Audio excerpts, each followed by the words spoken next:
Minster, Ohio. And the Lane 19 patio. This is the PBA Kremer Roofing Central Classic.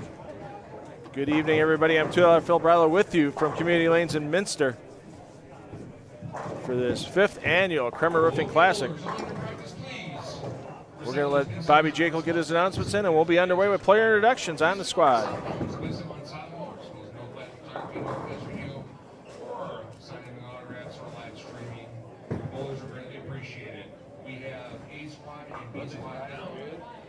After 8 games, we're going to cut to the top 24 guys in tomorrow's semifinal action beginning at 11 a.m. I'll be doing updates online so you can follow along there.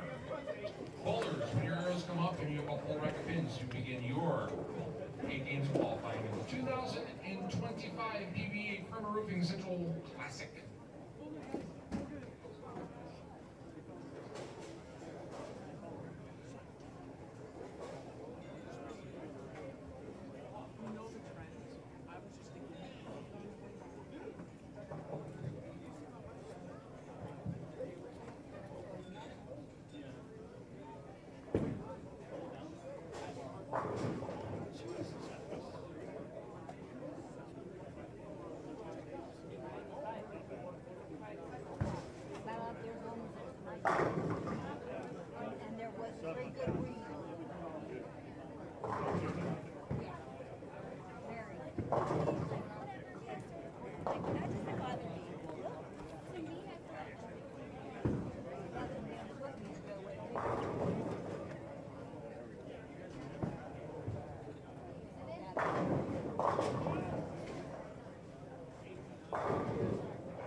All right, thanks again, Bobby Jacob, for the announcements, getting C-Squad underway. We are on time once again. Bobby Jacob, all of our PBA regional managers, some of the hardest working people in the bowling business. Thanks to Doug and Lori Davidson here at Community Lanes in Minster for bringing me in for this 10 of the next production of the Kremer Roofing Central Classic. As we are producing this independently, but in coordination with the PBA, thanks to Tom Clark, Carissa Del Bene, and Jeff Goodger for getting everything taken care of so that we can live stream this great Super Regional on the PBA YouTube channel. $2 for Bridal, taking you through the weekend. 2 squads down, 1 8-game squad to go here with C-Squad.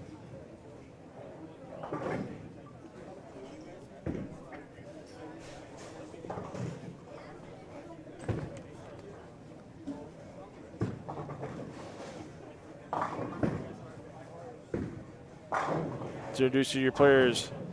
Tommy Parker III, Jay McCorkle, and Zach Tackett, your A, B, and AA respectively on 1 and 2. Over on 3 and 4, Dean Vargo is your A, Zeke Bait your B, Parker Ralston your AA on 3 and 4.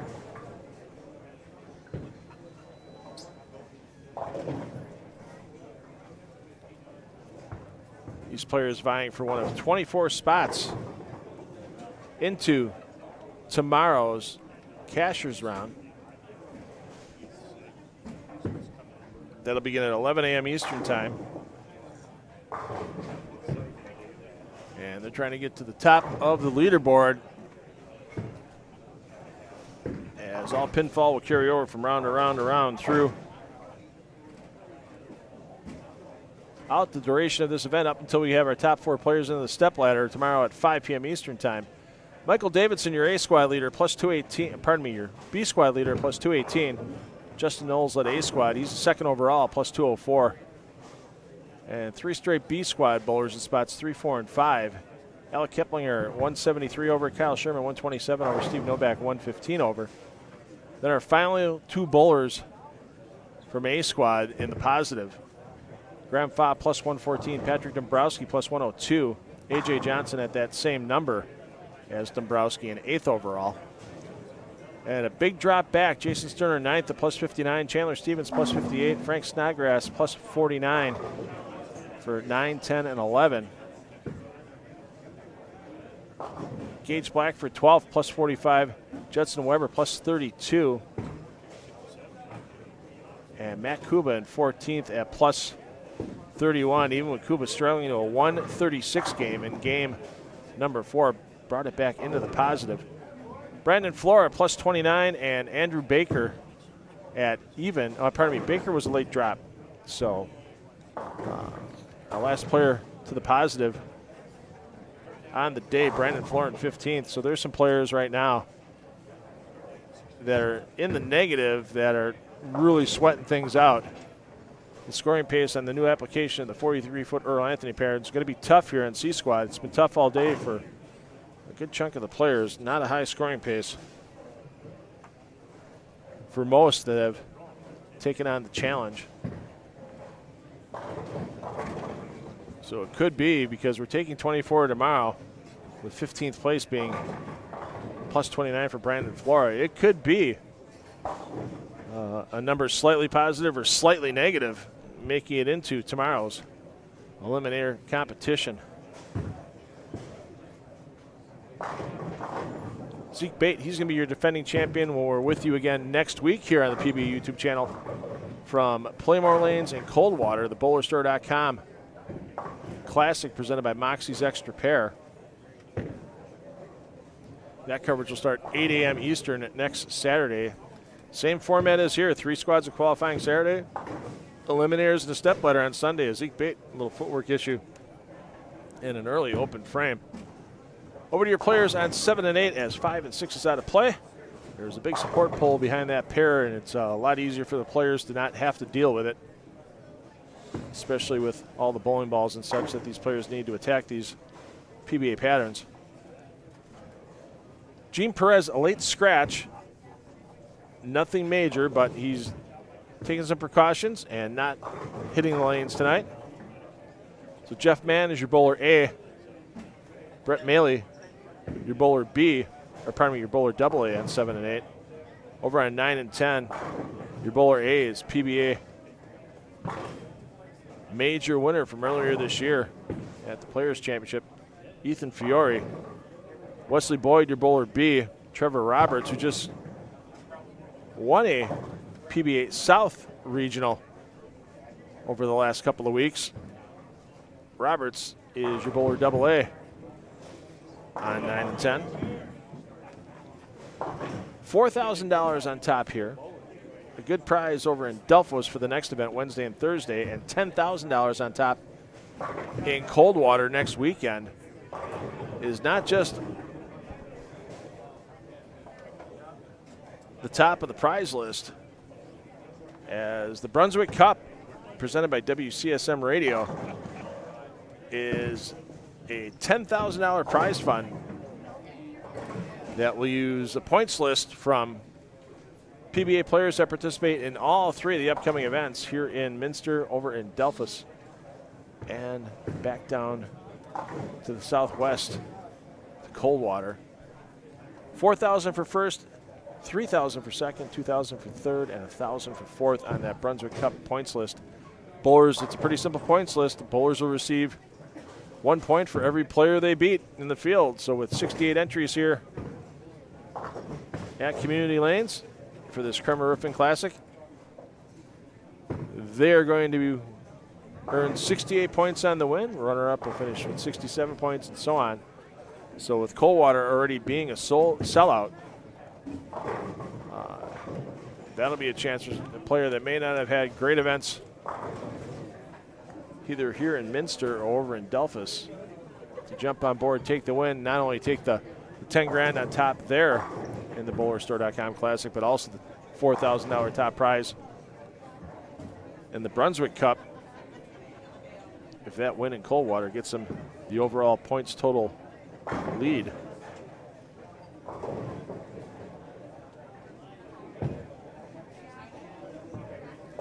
Saw somebody earlier today looking for EJ Tackett. Oh, I just saw an update on Facebook.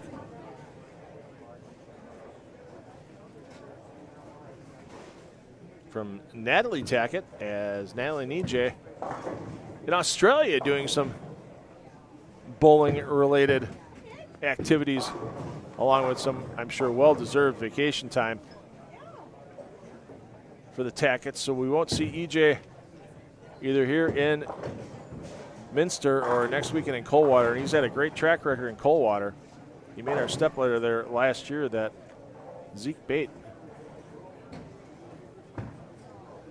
Took him out in the semifinal, and then Bait took down A.J. Johnson in the championship match. To take home that $10,000.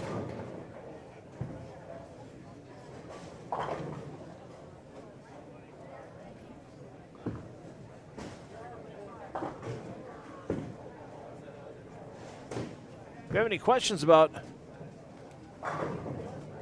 what's going on here tonight, feel free to drop it in the chat. We'll answer them to the best of our ability or find an answer for you. It's kind of funny, a little earlier, some of the bowlers were having a little fun, whether it was going to be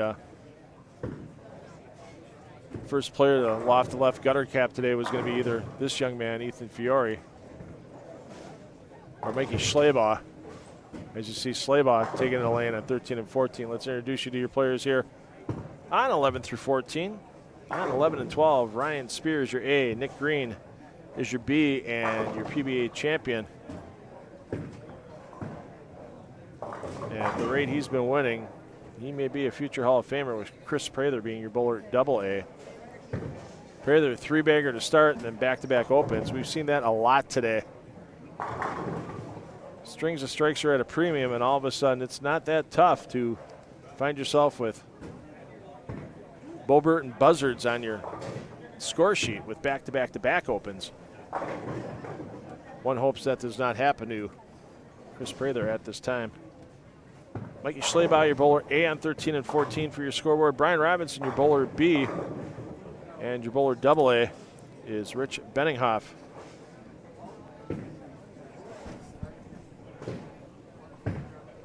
This 43-foot Earl Anthony pattern, 34.4 milliliters in the pattern. So that ball definitely doesn't have a problem getting through the front part of the lane. And is that going to fall? Oh, I thought maybe that pin was going to push the 7 down. Racks here at community lanes. Time to be a little bit on the slow side to save on wear and tear. And they've been running like clockwork all event long, as we're going to need to get a deadwood clear here on lane 13.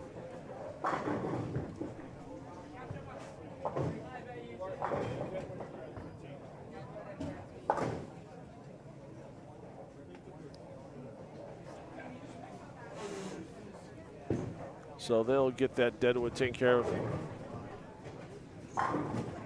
as Prather shoots at the single pin.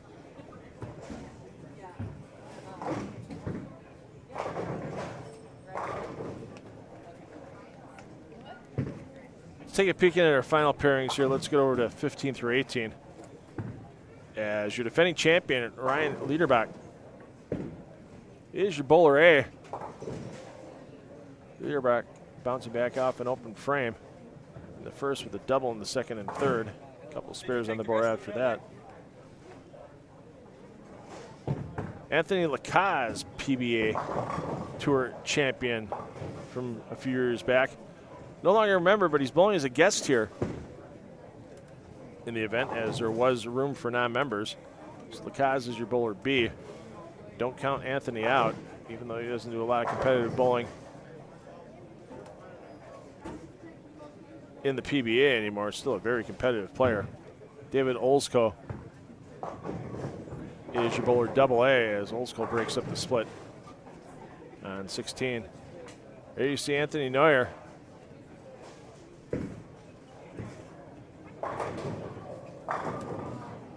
Your bowler A on 17 and 18.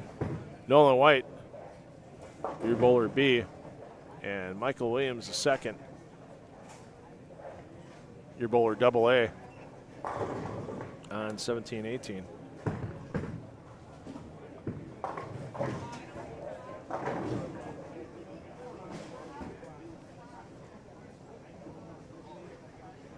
Thanks for the reminder, Linda. Yes, Zeke Bait did post the only 300 game at Coldwater last year. We haven't even come close to a 300 here in Minster this year. We did have a 288 game, but it was after a player had a spare in the first frame in B squad.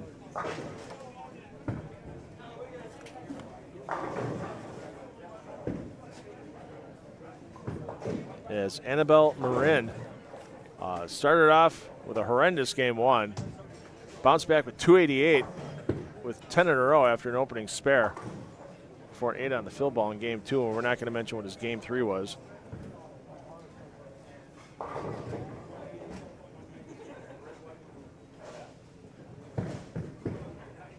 Nor will we mention his overall finishing total in the field. There you see the Kaz out to a solid start.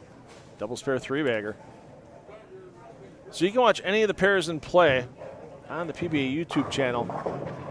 Links to those pairs are in the description underneath the video that you're watching. If you already hit the video to full screen on your laptop or desktop, you can minimize it, open up the description tab. You'll see those links for the 4 sets of pair feeds. But right-click and open those in a new tab, because we'll get you hot hands here in the main feed. We'll follow bowlers making a big run in any particular game if we actually do have a chance to get somebody to chase down perfection.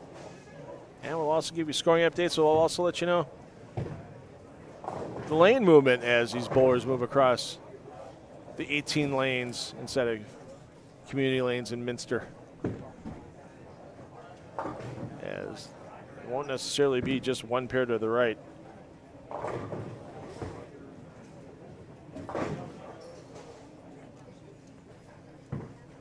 After each game.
See what the Kaz can do here. Get the string out to 5. Keep the hope for 278 going. And a little light. And yeah, we've seen that all day. Buller gets a little quick out of the hand. The entry angles they're achieving off this 43-foot Earl Anthony pattern. Lots of 210, 2810, 24810 combinations out there.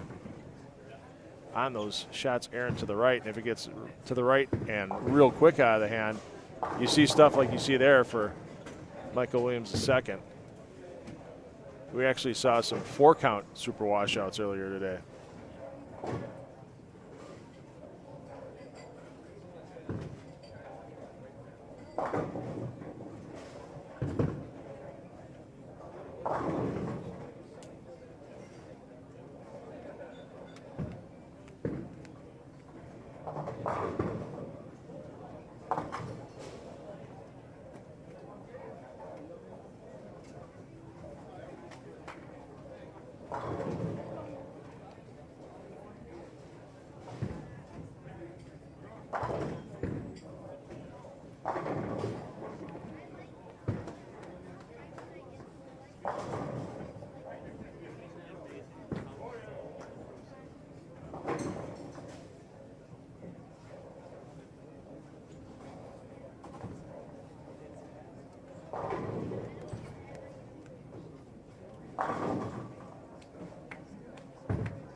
So back-to-back opens for Lacoste. Boy, we've just seen that all day long. Guys start to get on a roll, and then something happens to transition at the end of the game and just bites them. So players are simply moving one pair to the right after their opening game.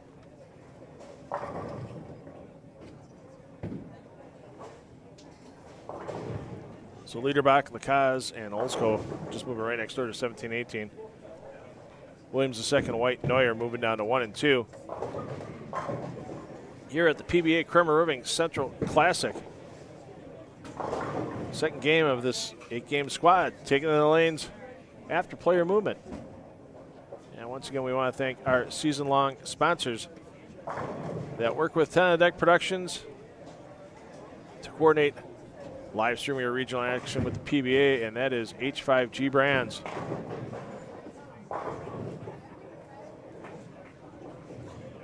Beat the league rush. Everybody's going to start ordering their jerseys for their teams or even for tournament bowling for individuals as the fall season gets in the full swing. Go to h5gbrands.com. Check out what's there. They have plenty of existing styles available for you to customize to your taste. Otherwise, if you have an idea but you just can't quite get the pen to paper on it, talk to one of their great designers, and they will bring your idea to life. They will help you be bold, they will help you be creative, and they will help you be original at h5gbrands.com. Game 2 of C Squad coming up next.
All right, game 2 underway. Got your defending champion Ryan Liederbach over on 17-18. There's your bowler A with Anthony Lacaz, your bowler B, David Olsko. Your your bowler AA. Schleybaugh, your A. Robinson, your B. Benninghoff, your AA on 15 and 16.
I'm going to drop the live scoring link in the chat for you right now so you can follow all the updates here on C Squad after each game. And see where your favorite player might be faring in the standings.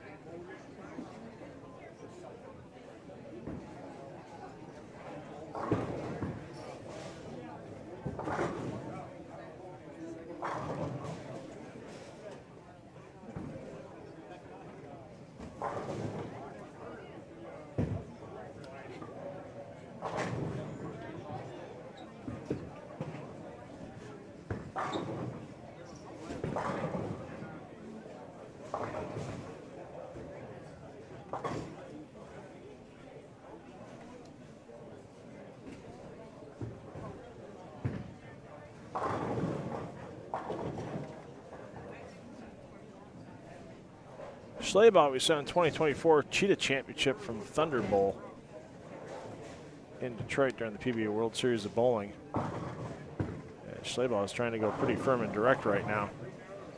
Thought maybe we'd see two-handed Schleybaugh today with the pattern getting deep. It looks like he's sticking with the one hand and a pretty direct line. And speaking of Strobel Arena, I'll be there as part of the production crew for the PBA on September 27th. As our 8th division champions from the PBA LBC National Championships that wrapped up in Chicago in July.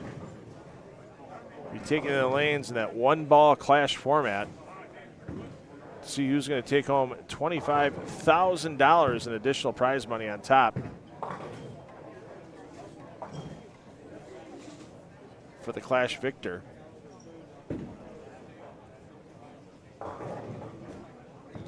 One ball at a time, anybody's got a chance. Gianna Brandolino proved that last year. Took out Chris Prather in the final round to take home the big money when it was in Portland, Maine. This year, Strobel Arena, another great historical site for bowling. And check out that information on the PBA.com website about the PBA LBC National Championships Clash. And stay tuned, as I'm sure information about the 2026 LBC National Championships Clash will start to be announced very shortly.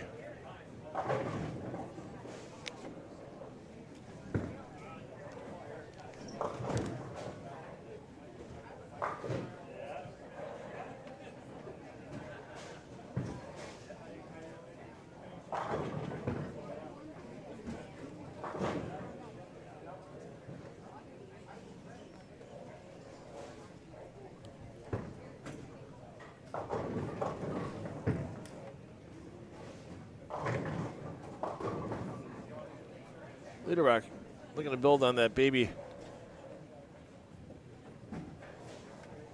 200 game for the opening effort.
It's down to 1 through 4 after Lacaz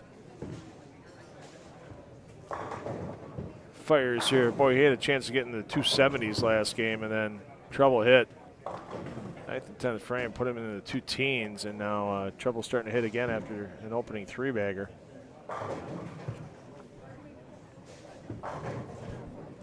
There's Nolan White putting on 4 in a row. Here's your bowler B on 1 and 2. Neuer, your A. Williams the second, your double A. Next door, Tommy Parker the third, your A. Jay McCorkle bowling as a guest, your B. And there you see Zach Tackett looking up in the scoreboard. 212 for Tackett, game 1. And I'll tell you what, scoring here on C Squad has started, and it is not high. As McCorkle is in second place on the squad at 220 for his opening game. Only game higher was Ryan Spear at 229. Chris Prather at 214. We mentioned Zach at 212. Lacaz 212. Neuer 211. Nick Green 210. Zeke Bait 201. Ryan Liederbach 201. Andrew Baker. Oh, pardon me, Baker was a scratch. Ethan Fiore -1. And Jeff Mann -14 are your players in the top 8 on the squad. Yikes. We're going to have to pick up the pace, otherwise there might be some A squad players that finished under a 200 average on the day that might be thinking, hey, we still might find a way to get in.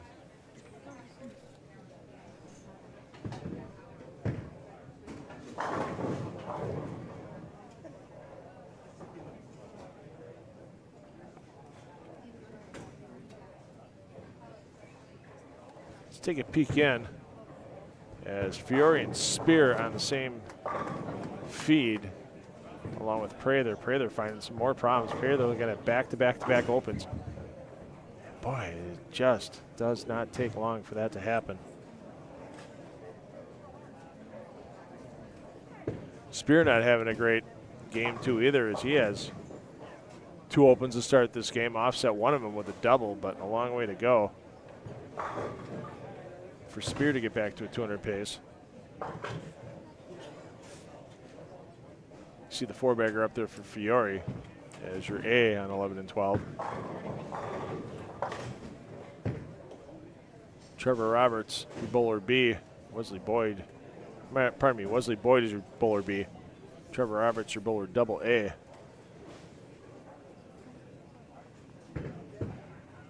Robert started with 177.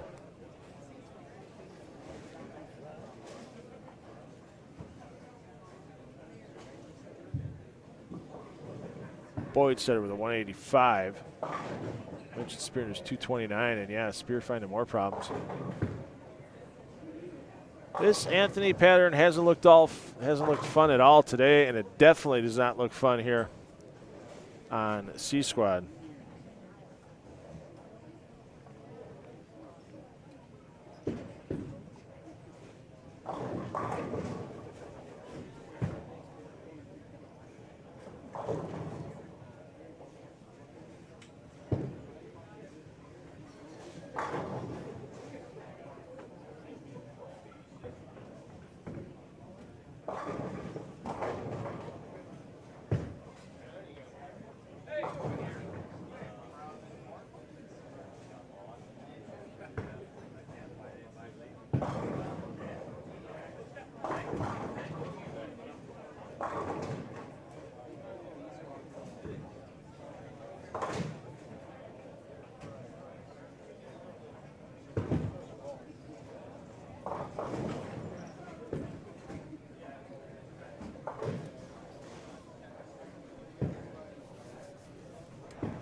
Set back down to 1 and 2 as Nolan White, looking for the front half dozen, gets it going. I think that's honestly the first time we've seen the front six all day. I'm not kidding. It has been tough going pair to pair on this Anthony pattern.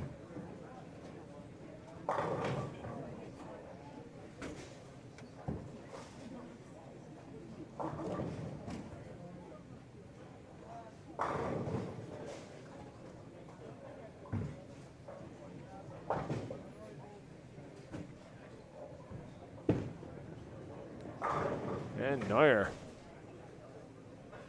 looking to get back in the swing of things. 211 the opening game for Neuer. Problem is, you can't even get there this game. Biggest he can finish with is 202 with the run of the last bunch.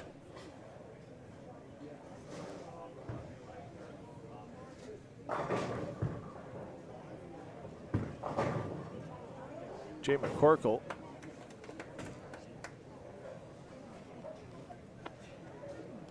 having some struggles after opening with 220.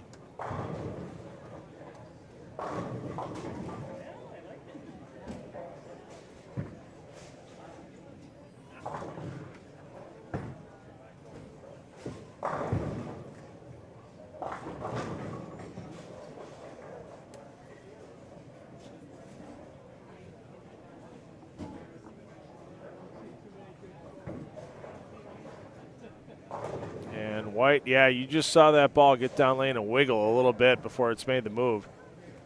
And the string comes to an end, and now trying to convert a 210. Not any fun.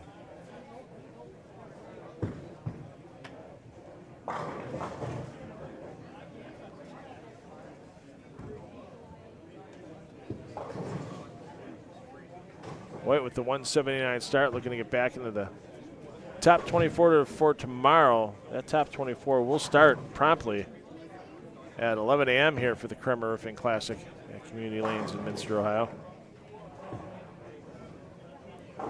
Those 24 players are bringing their 8-game pinfall in.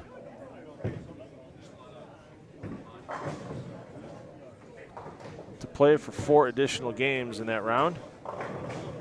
After 12 games are complete, we'll cut to our top 16. Pinfall carries over once again for 3 additional games. And our top 8 15-game totals will advance for 2 final games prior to the top 4 17-game totals being seeded into our stepladder finals that are scheduled to start right about 5 p.m. Eastern time.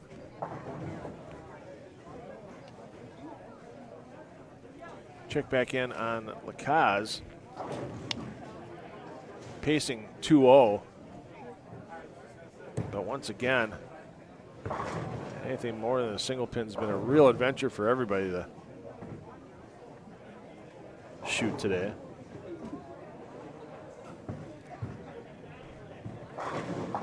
And there you go. Don't want to say I called it, but I've seen so much of it today. Ryan Spear, our leader after game one here on C Squad, can get himself 214 with strikes in the 9th and 10th.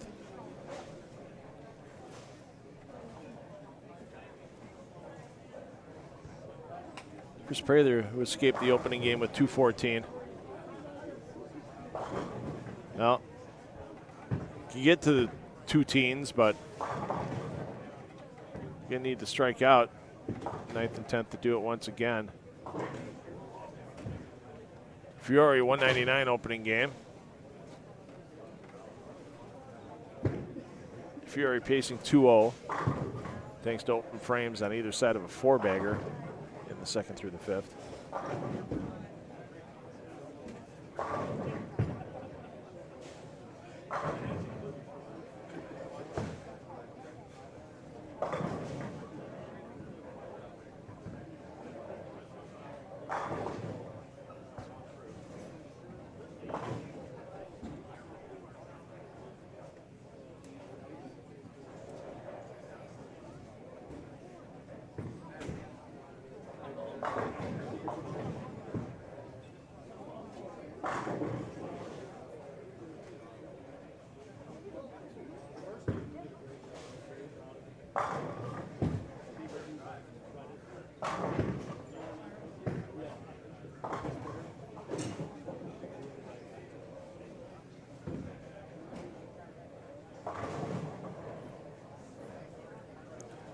Let's see, we'll stay with Fiore. We'll check in with White after Fiore makes his throw here in the 8th frame.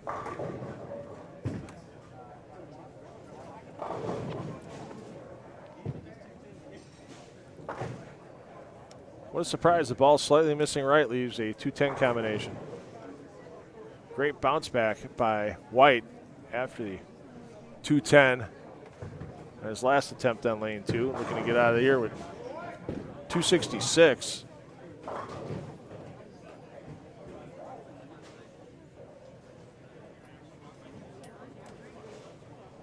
Definitely got himself back in the plus after 2, does White.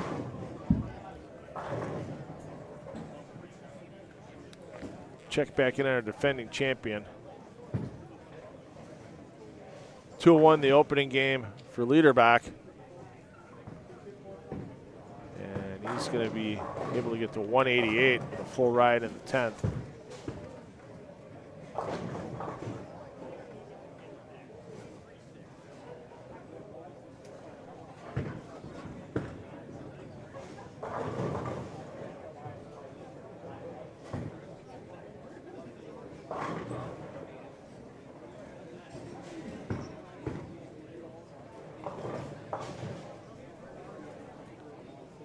Brian Robinson.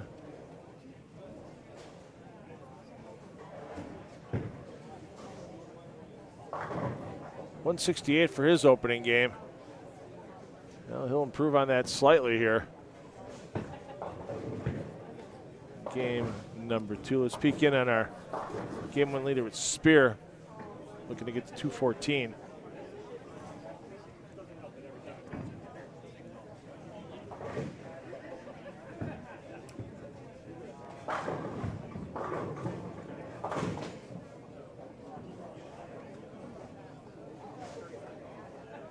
Quality start to the 10th frame for Spear.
Oh, Prather gets a 7 to go late, but it goes.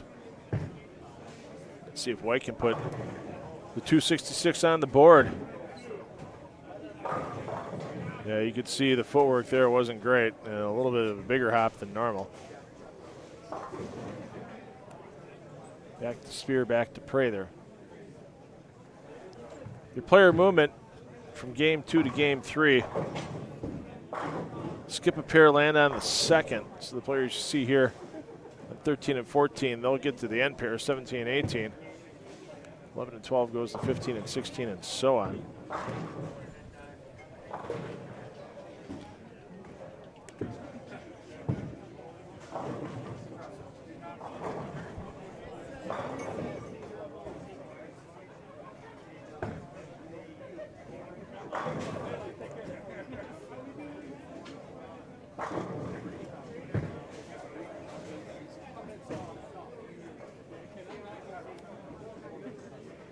So Spear and White battling for the squad lead, but everybody trying to chase down Michael Davidson for the overall lead in the PBA Kremer Roofing Central Classic.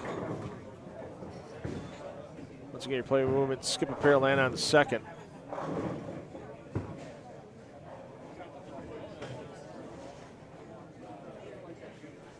And we'll keep looking in on our leaders here on C Squad when we come back with the audio portion of your programming after player movement.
Yeah.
All right, we'll get you down to Ryan Spear and Nolan White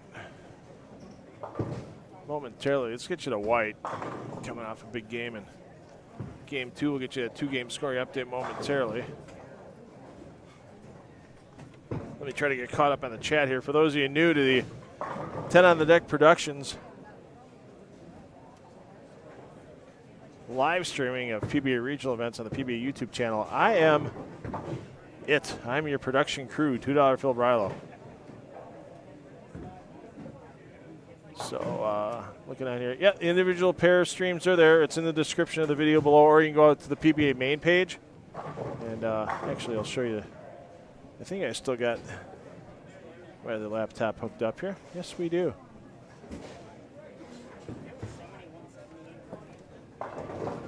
So if you're on the PBA main page,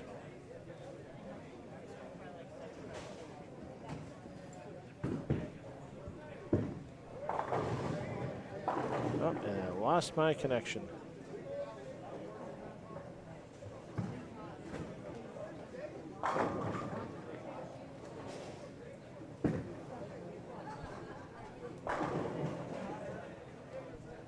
Let me get that restarted. I'll show everybody where it's at here.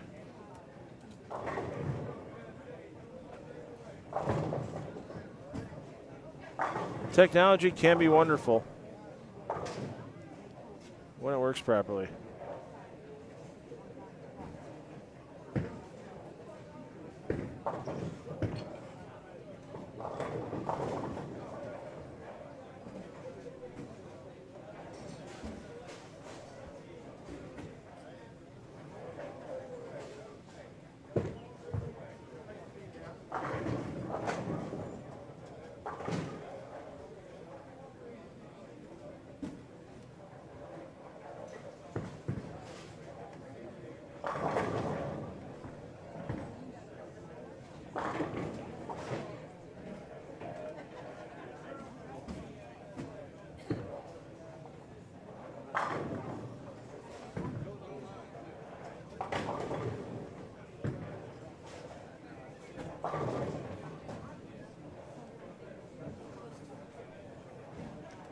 Well, of course, it doesn't work. But if you're on the PBA Bowling homepage on YouTube, if you click on the live tab, you can always open a second tab in your browser too, do the same thing. You'll see, you'll have to scroll down a little bit, but you'll see the links for the pair feeds 1 through 4, 7 through 10, 11 through 14, and 15 through 18, along with the main feed. It should be on the homepage as well. Let me double check that. Yeah, it's all on the homepage. Main feed and our 4 pair feeds. So you can always open a second tab and check out the individual feeds. Of course, keep us on here in the main feed.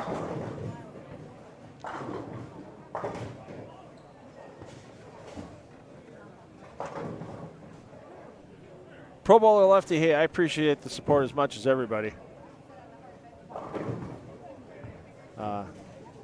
Hey, I'll tell you what. Saturday night, lots of things going on for people. Summer, I've got 4 friends of mine that are at 4 different weddings back home in Wisconsin.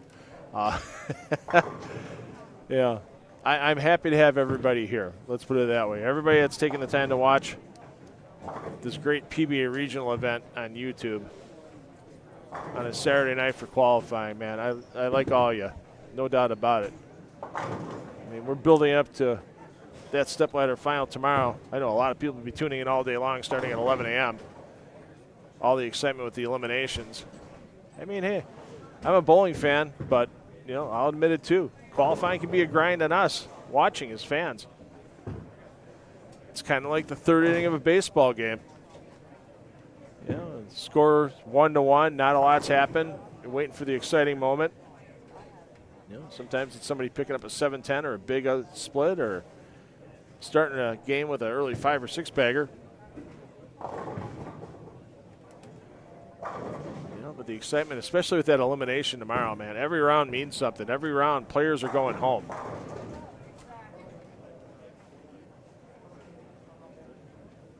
Bowlers got to be at the tip top of their game going through those elimination rounds. One bad game, you could be going home. We saw it in Bowling Green. We saw Tom Hess, who was in the top 3.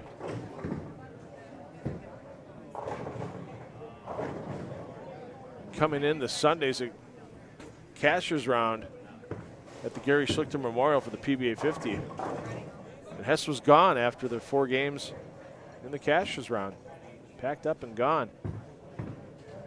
Round of 16, Chris Barnes, even with making a 7-10, he was another player top 3 to start the day. Time the round of 16 was done, Chris Barnes was on the sidelines. And those are Hall of Famers. I mean, tomorrow's when the real excitement builds. 11 a.m. Hope you can join us when we get started. If you can't join us right away, if you only join us tomorrow for the stepladder at 5 p.m. Eastern, I appreciate it. And make sure you let your friends and family know that, you know, they can watch some great PBA bowling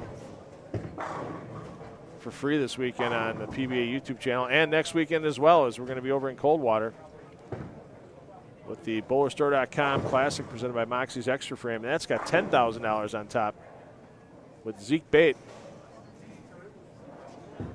as your defending champion. I mean, you talk about a powerhouse last year. 3 of the 4 in the stepladder. E.J. Tackett, A.J. Johnson, Zeke Bait. My goodness. There was some heft to that stepladder.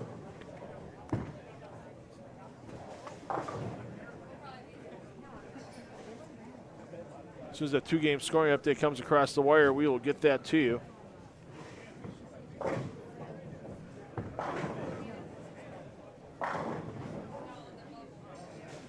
Speaking of Zeke Bait, let's check in on Zeke.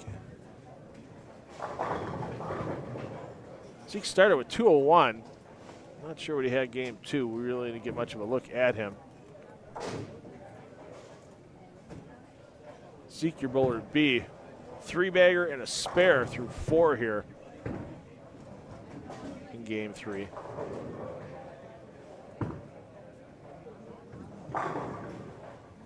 There you go, right back to striking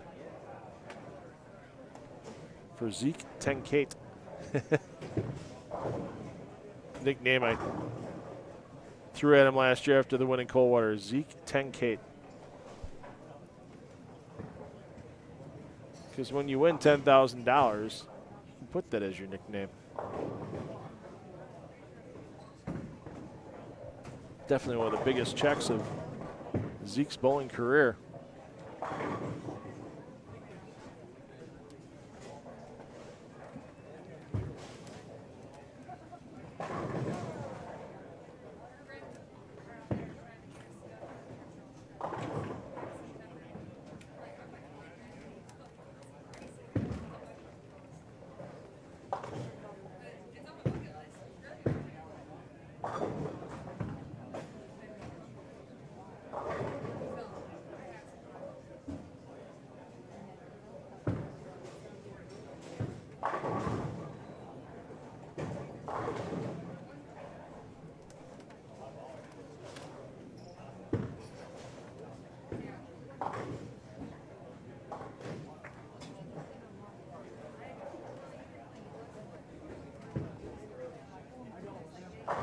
All right, here's your 2-game totals. Ryan Spear still your leader.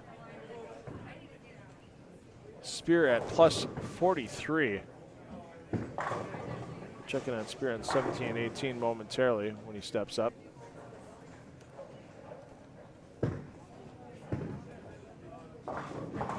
Second on the squad, Zach Tack at plus 27. Chris Prather plus 26. Prather's been grinding the first 2 games. Now it looks like he's found a little something here. Game 3, 4-bagger. Leaving single pins to keep the score sheet clean. Not bad to do at the moment for Prather. Nolan White, 4th on the squad, plus 22. Tommy Parker, the 3rd, in 5th at plus 13. Anthony Lacaz, plus 2 in 6th. And Williams, the 2nd, and McCorkle, both at even, with Zeke Bait at -5 to round out the top bunch on this squad. Just amazing how this game works sometimes. 3 guys on A squad made it look easy. The rest of them made it look like it was the U.S. Open. And on B squad, everybody gets a few strikes. Maybe not everybody, but enough of the players. And as you mentioned, 13 of our top 16 players right now to the plus are off of B squad. And we'll see what C can do here. They're starting a little slow. Maybe they'll find something in the middle, keep building those score sheet tabulations up.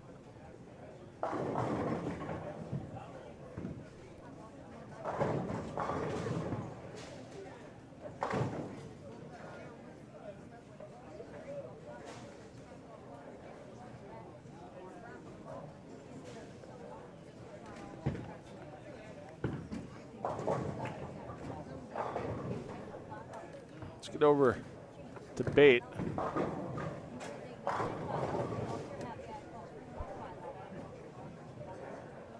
Looking to put another 3-bagger together here to match his opening 3 in a row.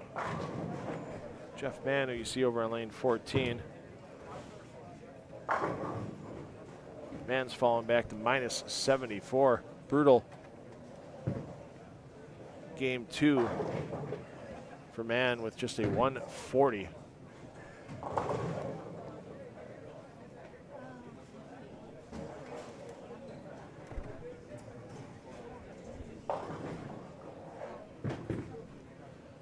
Other notables on the squad that are in the negative at the moment. Your defending champion Ryan Liederbach, -15.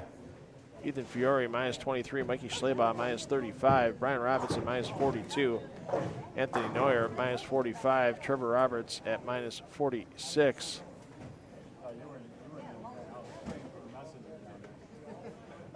And we will protect those below -50 after 2 for the moment.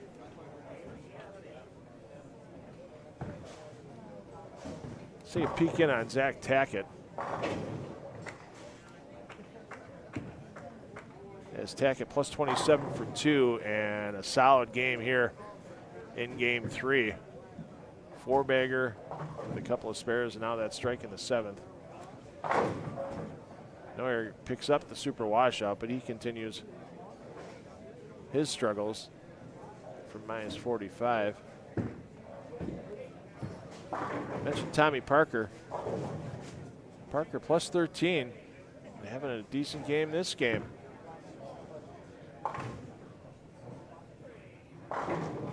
Looking to keep the climb up the leaderboard going.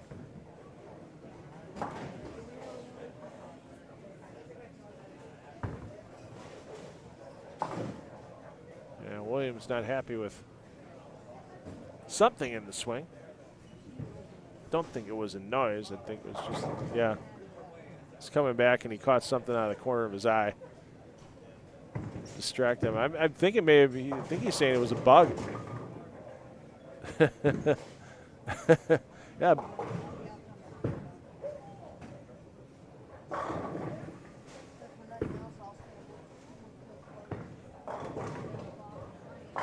Yeah, White now with 3 in a row.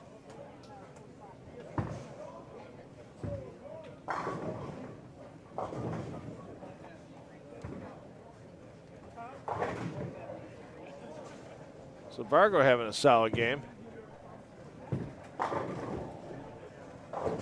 Looking to get to 257. 277 possible for Bait.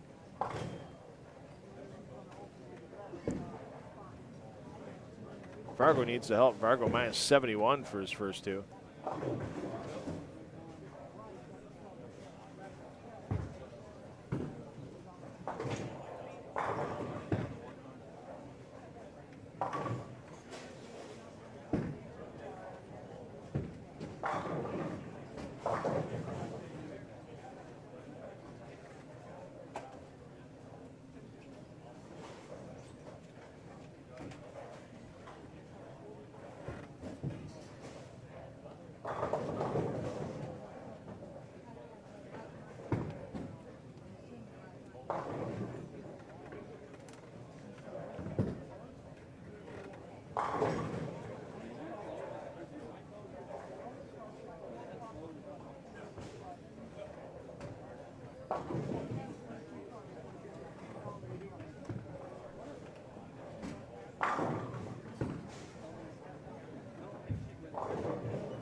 So Bait's going to have a max of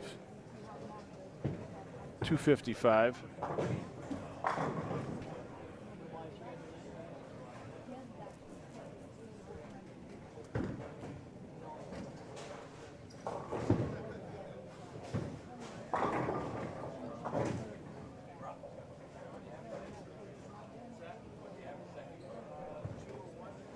Check back in on Prather before getting back to Zach Tackett, covered by Bait. Prather can still get to 247. Oh, there you go. That's why the Louis Stein scoring system rewards bowlers who can bunch their strikes together instead of alternating strikes and spares.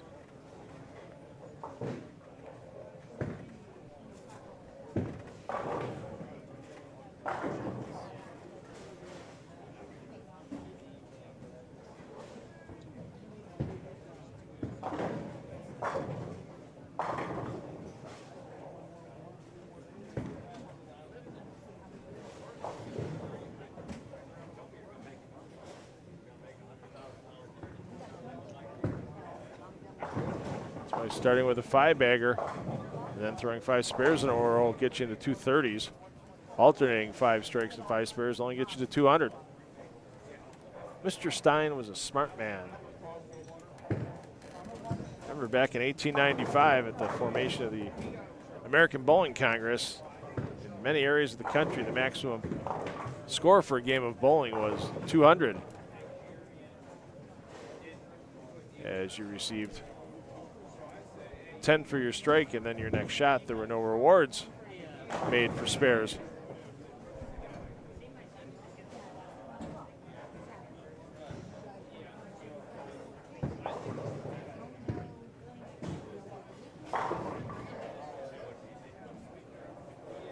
Parker having a good game again. You get to 257. He was plus 13 coming into this game. Plus 70 for 3. Hey, just keep throwing baby 2-0s the rest of the way out. You're going to see a lot of bowling action tomorrow. You're going to get yourself pretty well entrenched in that top 24. Attack it, asking for help, and you see why. Yikes. Over to Spear on 18. That's trouble. So our leader is going to drop a few pins to the plus here in game 2. Oh, there's 245 on the board for Vargo, so he's not going to get fully into the plus, but he's got a lot of his minus wiped away. Great view of Ethan Fiore viewing Chris Prather. As Prather now has that chance for 247.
So your player movement from game 3 to game 4.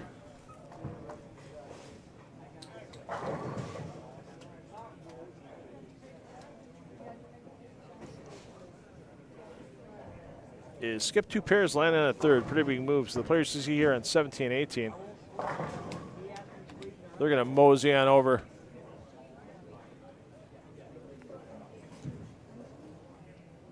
Seven and 8.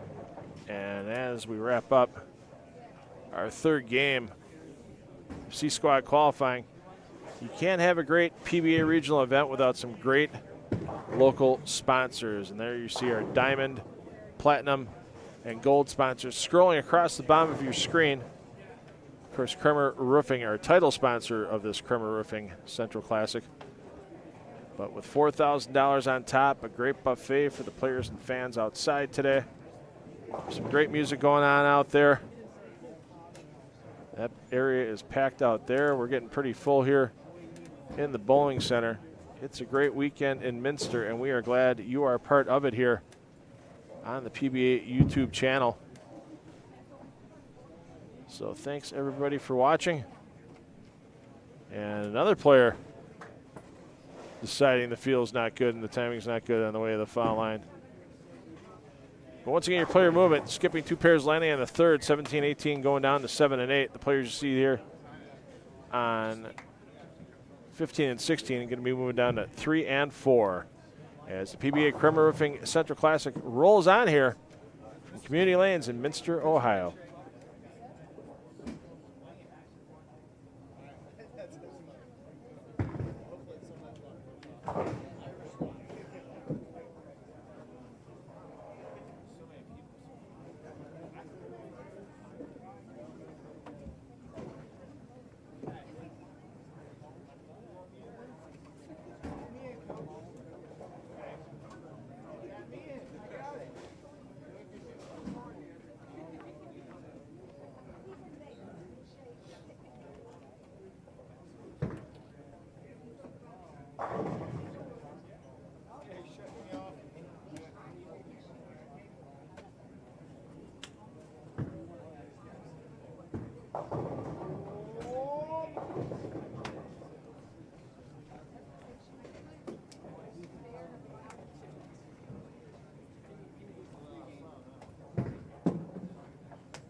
All right, we're into game 4. I'm going to get caught up in the chat here. Thanks again, everybody, for joining us. If you're new to PBA YouTube on the regional live streaming, I'm your crew. I'm Ed. I'm your production manager. I'm your commentator.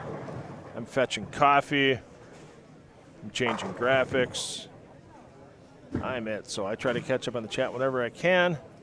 So Thelma, yeah, you get to know their styles and stuff, which is really good, especially when it gets to Sunday. I mean, especially for players you might not be familiar with. I mean, a lot of people might not see a Ryan Liederbach that often, or a Michael Williams II, because they don't bowl a lot of national tour stops. So you get to see their styles, you get to see how they're playing the lanes, and you can see how that translates to some of the moves they're going to be making on Sunday as this Earl Anthony condition changes, and it'll change a little bit differently. Why? Because you have the cream of the crop of the field in the top 24 tomorrow. And they're all going to play the lanes similar to a point. I mean, obviously lefty-righty differences and a few other things. Some players may have their own game plan. We see that on occasion as well. But yeah, the qualifying rounds, yeah, you get bits of excitement here and there. You don't get a lot of excitement unless somebody's going for like an all-time tournament record or that type of thing during the qualifying, or going for a perfect game. So, Brad, yeah, thanks for watching the shows. Yeah, I love Coldwater. My first time in Minster was last year. I'm enjoying my time here. I wish I could have stuck around and done the Delphos regional between Minster and Coldwater, but I've got commitments back in Milwaukee. Those of you that might know or have heard of the Brew City Bowling Show. If not, it's on YouTube. It's out of southeastern Wisconsin, out of the Milwaukee area, the Brew City. And starting our third season. Well, technically it's still part of our season 2.5. We got some special episodes coming up. Actually, starting next Saturday, I'm going to be in 2 places at once. I'm going to have a taped show running on My 24 Milwaukee for our fall kickoff. for the Brew City Bowling Show while I'm in Coldwater. But we've got some live streaming and other commitments back in Milwaukee, so unfortunately can't do the Delphus event, but I'm going to have a lot of fun in Coldwater while I'm there. No doubt about it. Big Boots, the PBA not doing regionals in other states. Man, I'll tell you what. It's the host centers that we need, fans help sometimes acquiring. I mean, this center, let's be honest, with the Davidson family, they have a lot of connections to the PBA. Michael Davidson has bowled on tour for several years now. They love the PBA. They know the importance of the PBA. And there's a host fee. I mean, if your center wants to have a PBA regional event or even a PBA national event, if they want to pay some big bucks, there's a substantial host fee as well. And some centers just don't want to pay the host fee. It'd be great if the PBA could just show up and do it for nothing. But, there's a host fee involved. And, to be honest, this weekend, like I said, I'm lucky enough to have the official merchandiser of the PBA H5G brands as a great sponsor that helps me out bringing these PBA regional live streams to you, along with our host centers. I mean, Doug and Lori Davidson here are writing a check when I'm packed up on Sunday night, filling up the Renault car and pulling the old Winnebago behind it. Ain't cheap. So, hopefully as more and more bowling centers see that there are more regionals now across the country than there were 5 years ago. A lot of bowling centers, a lot of bowling center owners are seeing the value of bringing the PBA for a regional event to the bowling center, and let's be honest, here in the central region, there's a lot of guys that bowl on tour that bowl all the regional events in the tour off season. I mean, look at Anthony Neuer, look at Zach Tackett, look at Chris Prather here this weekend and be here all week. So it's your chance to have some of the PBA Tour's best come to your area, but we need the host centers to do that. And unfortunately, there's some money along. But let's give our shout out to our sponsors again. I'll tell you what, the Davidsons work hard with the community to get the sponsors to help support this event coming to Minster. We've got our title sponsor with Kremer Roofing. Great carry there for Neuer. And look at all these diamond level sponsors and platinum level sponsors and gold level sponsors. That doesn't count the multitude of silver and bronze sponsors that they have here. And boy, you get over to Coldwater. If I had to list every sponsor in Coldwater from platinum down to bronze, it would take up probably, and I'm dead serious about this, about a half a game of competition, because that community in Coldwater really supports the PBA coming there. They loved it for the couple of years when it was a national tour stop on the Extra Frame Tour and a national title was up for grabs. Boy, did that community support it. And guess what? When it went back down to super regional status, when things changed with the PBA, they still support it. So hopefully, Big Boots, man, see if one of your centers in your area is interested, or maybe you can find a company in your area that, like, hey, how many other professional sports can you bring to your town where you get some of the best? You're not bringing a PGA Tour event to your town of 7,000 people, or even a Corn Ferry Tour event. The second step down for the PGA. Minor league hockey. You're not having a minor league hockey team in a small town like this. Maybe the community can come together for you and get a regional in your area. Scooby. These ball companies pumping out left and right. Do you think balls don't have a chance to be good? There's so many variables with bowling balls. And there's so many variables with people. You put those two together, what's great for one bowler. You hear the pros talking about it all the time. I love this ball. And then two other guys next to them, I can't stand that ball. But I like this ball. And then those other two guys, I don't like that ball. The third guy, I like this ball. The other two guys, I don't like that ball. I mean, there's just so many ways that you need to fit your speed, your rev rate, your axis rotation. Do you have a good driller on top of it? We were talking today about the days back before they banned weight holes. Bowlers that would show up at the USBC National Tournament and have their bowling balls that would need to be plugged up or re-drilled or whatever because or drilled deeper to get more weight out because they had too much static weight even with the weight hole.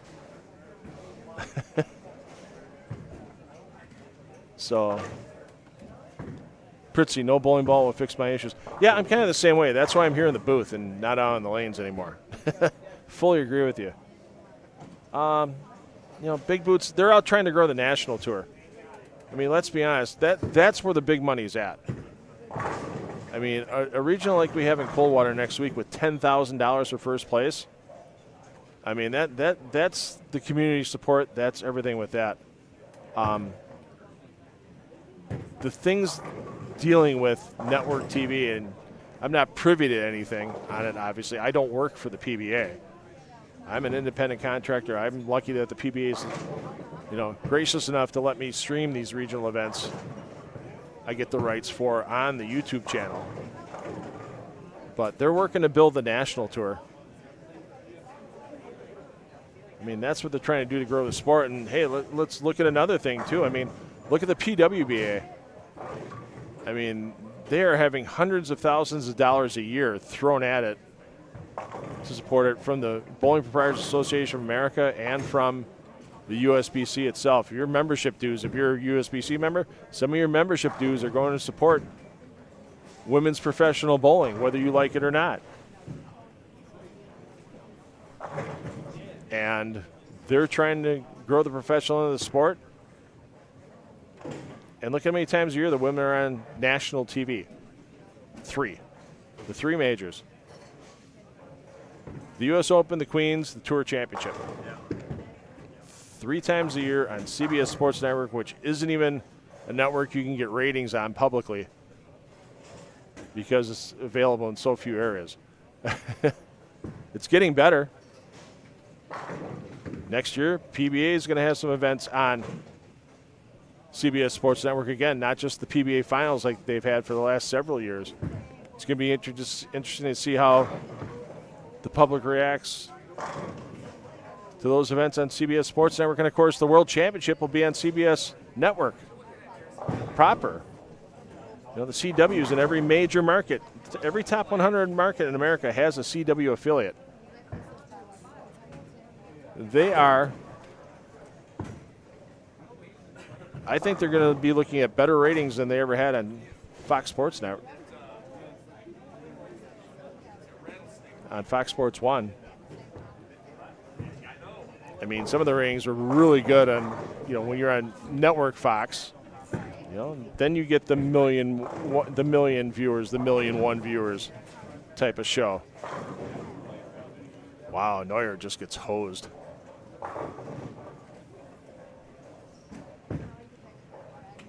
So I get where you're coming from, Big Boots, but, the biggest visibility is at the national level, and that's what they're going to focus on. There's 4,000 members of the PBA. If they only focused at the national level, where would it leave 3,800, 3,700 members? They wouldn't have those members anymore because they would go, I'm not bowling on tour. Why should I be a member? That's where the regionals come from, to give these guys an outlet for competition. So many weekend warriors. And we've had some guys that turned 50. And next thing you know, they turn into Hall of Famers like Tom Hess. Well, Tom Hess had a pretty solid tour career, don't get me wrong. But he really crushed it when he got on the PBA 50 tour. Ron Moore, a Hall of Famer. Ron Moore had a full-time gig and bowled whenever he could, and he lived in Alaska until he retired when he was 50. Then became a PBA member and then had a Hall of Fame career.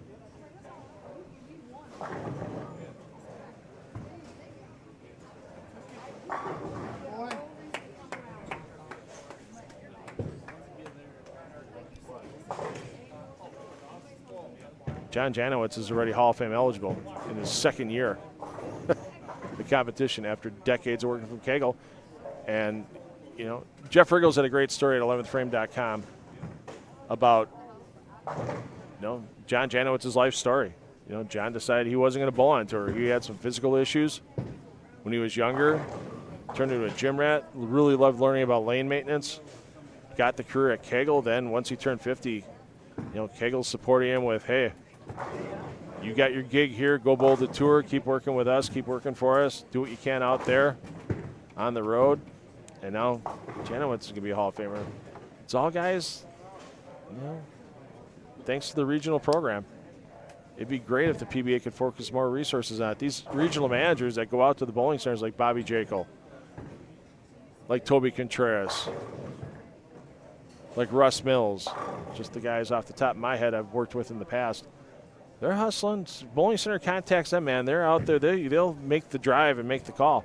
I just heard Bobby Jekyll talking today about another bowling center that's looking to host in the central region next year. I mean, Bobby's got this regional schedule expanded by at least 50% since he's taken over. Toby Contreras has done a great job in the Midwest region for years. Other than Wisconsin, for years. There was, if you were lucky, one regional in Wisconsin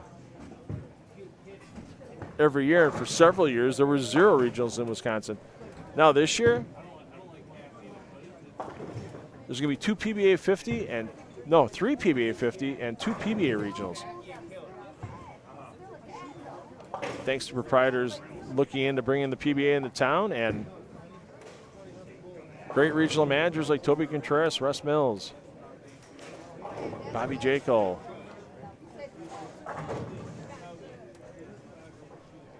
Mike Alexander now in the Southwest after Tony Lanning was there for years. Now Tony's the national tour director. Pete McCordick, man, the years Pete dedicated to that Southwest region when his bowling career was done. All right, I could go for hours on that. But thanks for the question in Big Boots, man. If you ever have questions about what it would take to get a regional to a center in your area, have your center contact the PBA. They'll try to work with people and make suggestions on how to try to get the funds available to bring them in. And you never know. You might be able to get yourself with a PBA national champion like Chris Prather in your bowling center. Prather having another solid game here as we're getting towards the halfway point on C Squad. And I appreciate all the questions in the chat. It's the most questions we've had all day. And I appreciate those. Scooby, yeah, you're right. JJ had a hell of a career at Team USA. That helped build. But, even though he wasn't a PBA member, weekend warrior, man. He had the career. He didn't have a PBA card, but he bowled so many things on the weekends to be as good as he is. And he is fully taking advantage of his newfound PBA stardom. No doubt about it. Linda, thanks for the compliment in the chat. Michael W. Sorry you had to bowl with the Rebel. No, Tom, we'll talk about a great year Tom had. My goodness, as a rookie on the PBA 50 tour. He summed it up, man. Longest touring year of his life between the regular tour and the senior tour. And I wonder if Tom Doherty's even touched a bowling ball after leaving the Tournament of Champions in West Virginia a couple of weeks ago. I bet you he's gotten some downtime, double-checked the accounting work at the shop, got everything ready for drilling up stuff for the fall, and taking a little time with himself and his ladies.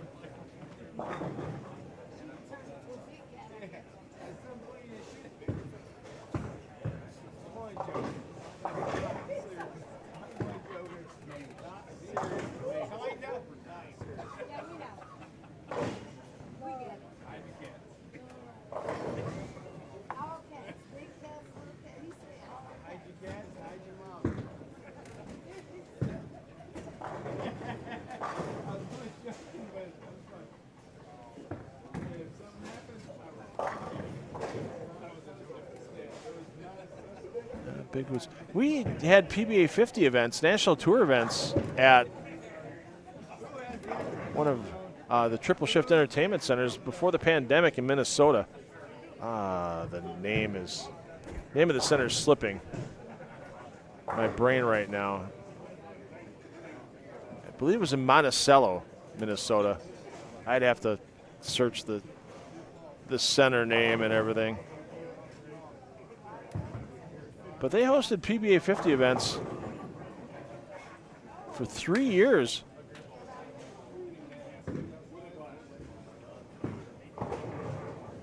In Minnesota.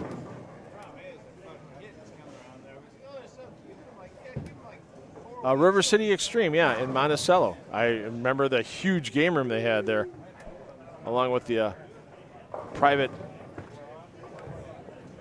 lane section. So, unless Robbie turned sour for some reason about the PBA, that surprises me. He wouldn't want the PBA back in some way, shape, or form.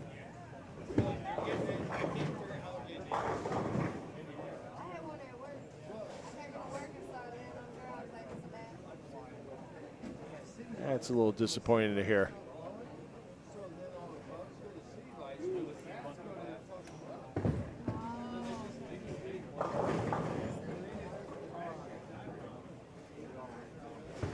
I've run across Robbie's dad, Bill, quite a lot in my bowling career. Bill, one of the major contributors to coaching in the sport back in the day, as well as being a great bowler himself.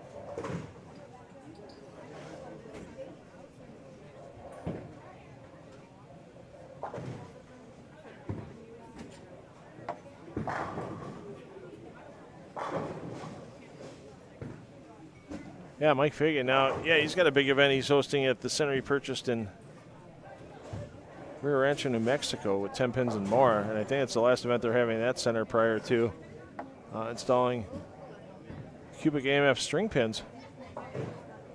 And there's a PBA 50 regional going on up in Sussex, Wisconsin, close to my home on those cubic AMF strings. I wish I could have been at two places at once this weekend. It would have been fun to live stream the 50 on the strings and the, as those 50 players like to say, the kids here in Minster. But we will have a string pin regional streaming for you in September 13th and 14th. Put it on your calendar. That's our next planned 10 on the Deck Productions regional streaming here on PBA YouTube from Foxview Lanes in Waukesha, Wisconsin. That one's a home game for me. That center's about 10 minutes away from my house. EJ Tackett won the regional there last year. Oh, Robinson, I thought maybe he was going to get a bounce there for the Big Four. As that Foxview Lanes Open, presented by H5G Brands and powered by Cubic AMF Strings. Be coming on September 13th and 14th, of course. We'll be with you next weekend for the BowlerStore.com Classic, presented by Moxie's Extra Frame. In Coldwater, your player movement from Game 4 to Game 5 is simply one pair to the right. So Spear, Prather and Company moving right out next door over to 9 and 10. And Game 5 coming up next here from Community Lanes in Minster, Ohio. The PBA Kremer Roofing Central Classic rolls on.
tinfoil. Ask Dick Gallen.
you smelling so good for? I said, I don't know, but hygiene good. I mean, I like the shower. Sure right now, but hygiene. They can smell themselves. I beeline for the shower. They say when you can smell yourself, somebody's already smelled it.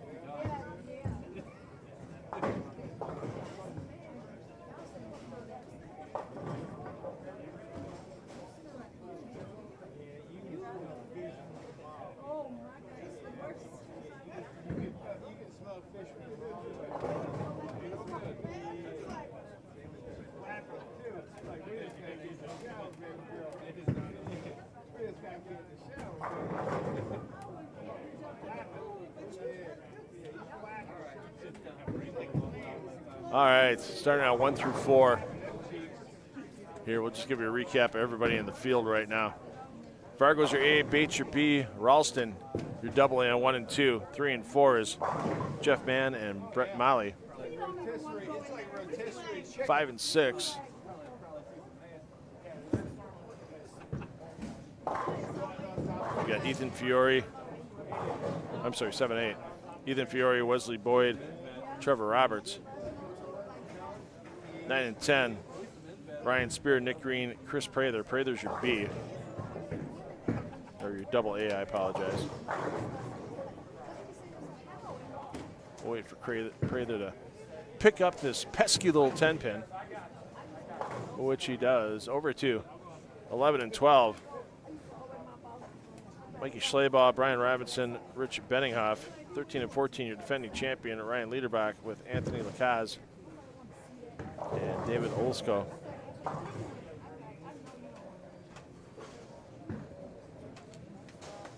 As Lacaz with the cover. 15 and 16. Anthony Neuer, Nolan White, Michael Williams II. Williams II, your double A. And Tommy Parker, Jay McCorkle, and Zach Tackett. Tackett, your double A. Round out your players in the field here on C Squad. We did not give you a 4-game scoring update because we don't have it yet. But after 3 games, Chris Prather was the leader on your squad at plus 73. Zach Tackett was second, plus 60. Tommy Parker, the third, was in third at plus 58. So right now, if just using the PBA plus minus system, even with C Squad only having 3 games in, Jay McCorkle at plus 3 would be in. But obviously we've got our game 4 results to go, and we've got 4 more games of C Squad qualifying to finish bowling before we know our full top 24 that will be advancing to tomorrow.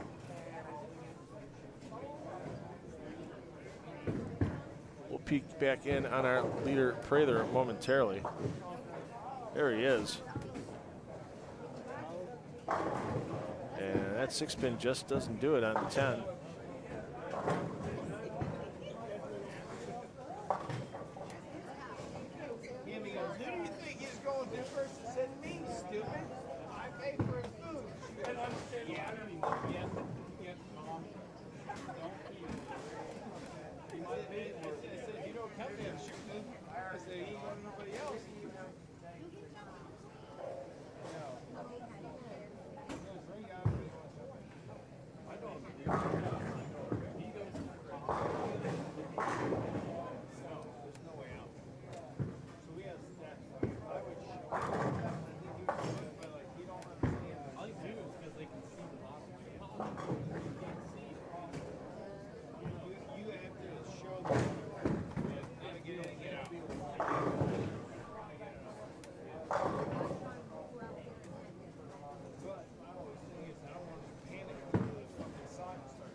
Pritzy getting back into bowling after 12 years.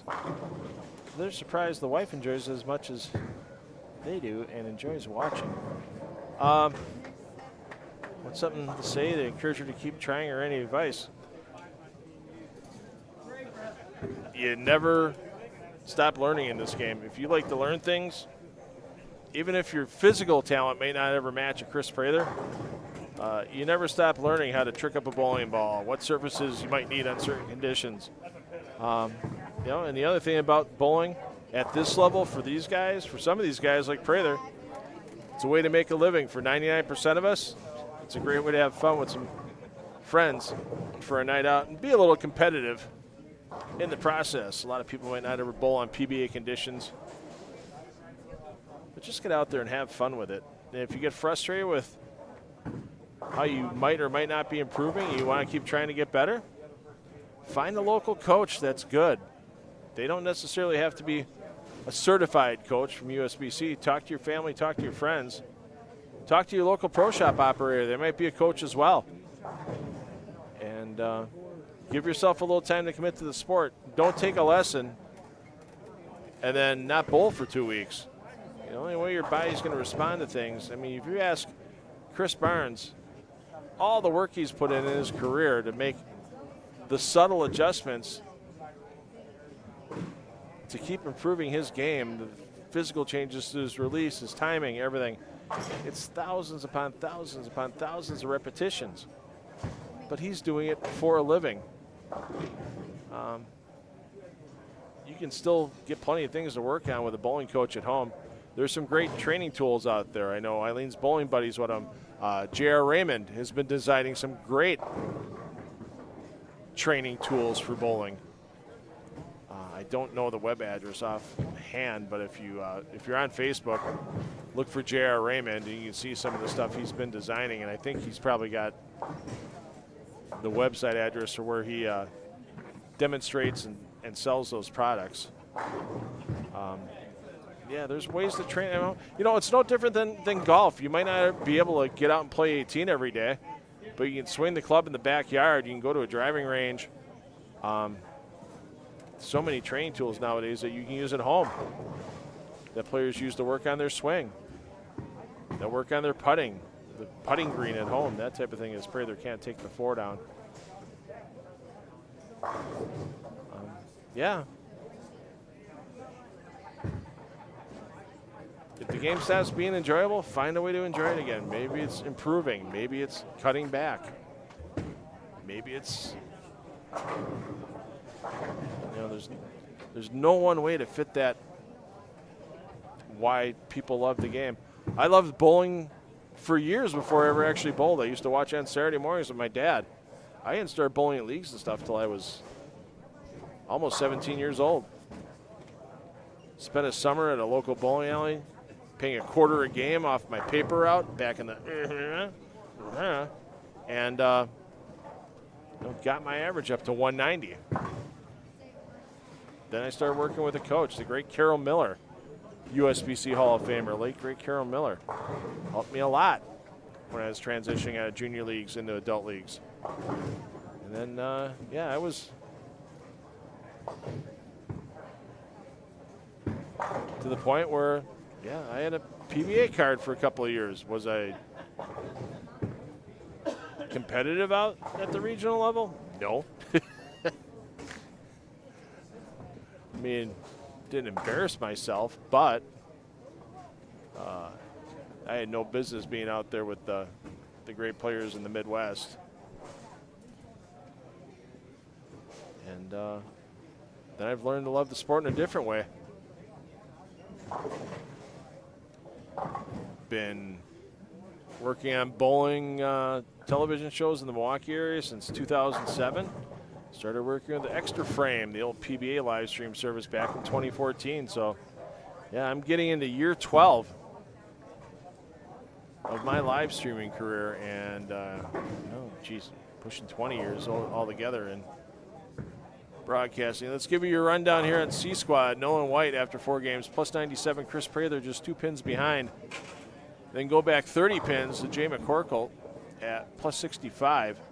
Ethan Fiore's made a charge. He's got himself up into 4th place on the squad after 232 in game 4.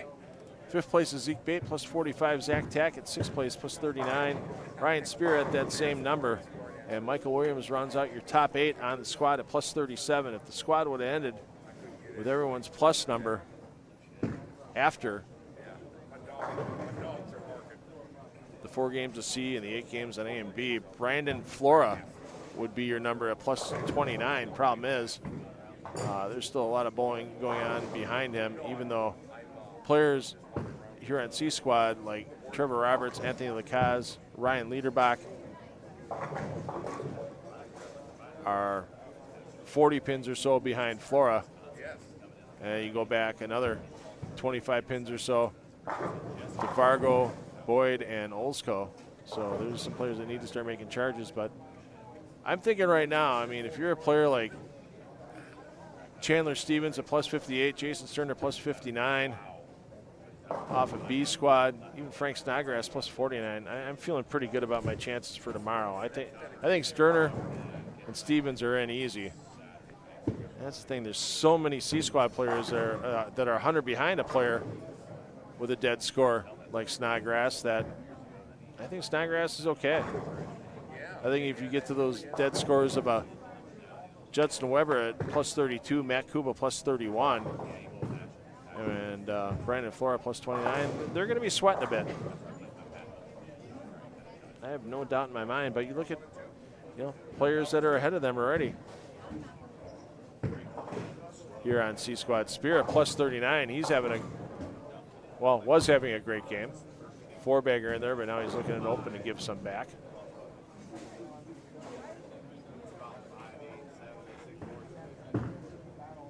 So it's going to be a close call for that 24th and final advancing position. And if there is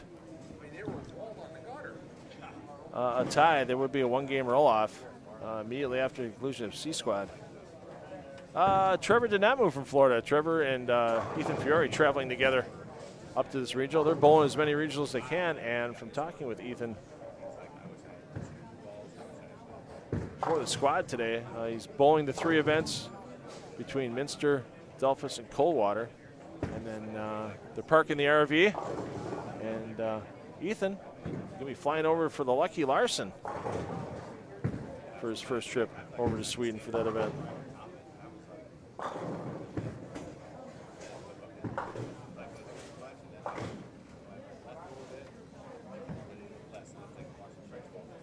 Brad, there you go. Yeah, I've got some physical things after years and years of bowling, and honestly, when I started working for Extra Frame, I kept trying to bowl, and I got into some bad habits. When I get home from long trips, and yeah, it didn't work out really well. And I'm the kind of person that unless I don't want to be the 195 average league bowler bowling once a week, and I'd rather get back to the sport in other ways. And you do some great things. I do some great things in Milwaukee on TV and patting myself on the back. But when you got 6,000 to 8,000 people watching a Saturday morning bowling show week in, week out, you're doing something right. And we got another little 3-week run coming up at the Brew City Bowling Show in Milwaukee starting next Saturday. It's a great way to still be involved in the sport without throwing a ball.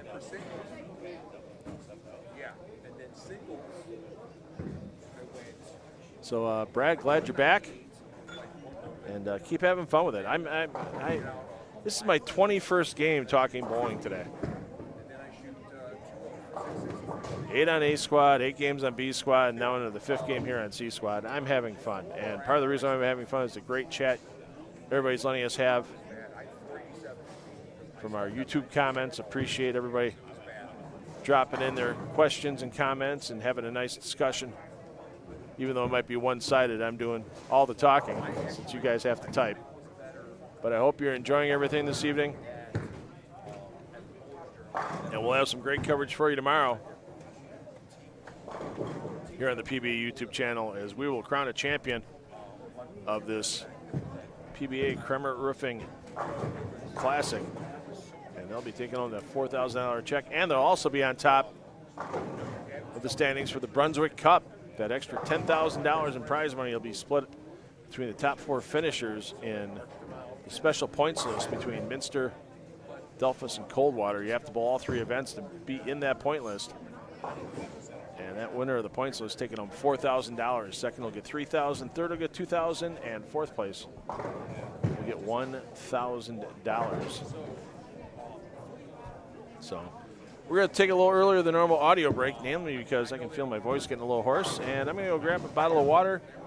Refresh your beverage as well. Grab yourself a snack at home if you're watching.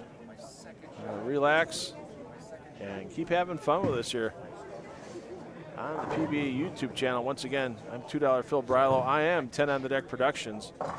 And we are streaming this in conjunction with the PBA, thanks to Commissioner Tom Clark, along with Carissa Del Bene and Jeff Goodger for working with us on streaming on PBA YouTube. And thanks again to the powers that be at Bowl TV for giving the rights to this event to 10 on the Deck Productions. Your player movement between Game 5 and Game 6. It's going to be skip 2 pairs, land on the third. So the players you see here on 7 and 8, they're going to move to 13 and 14. Players on 9 and 10 will move the lanes 15 and 16 for their 6th game of the PBA Kremer Roofing Central Classic.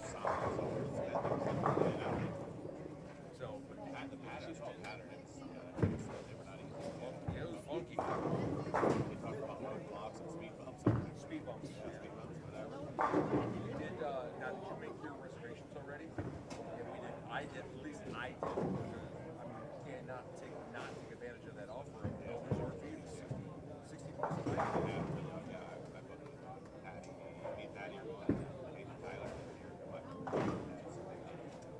awesome. Yeah, it's 60 bucks.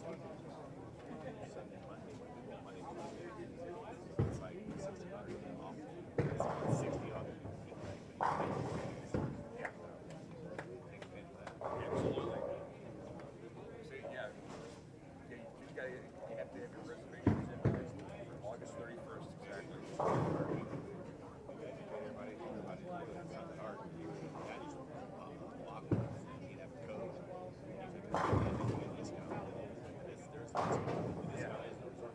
Right, so and even then, 60 bucks.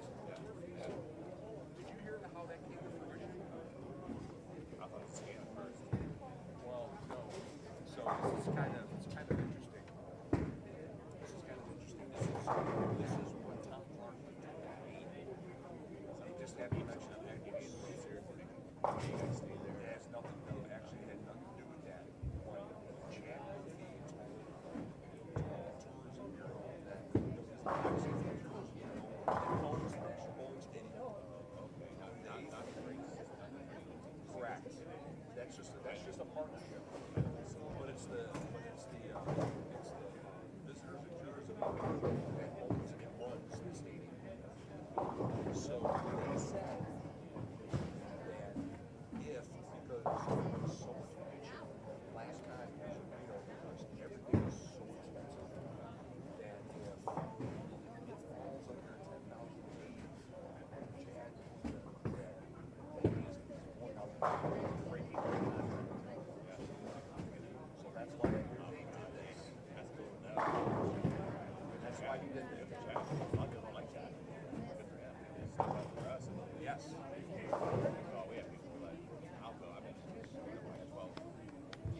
Yeah, exactly.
My last 2 years, I recruited my sister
quite well.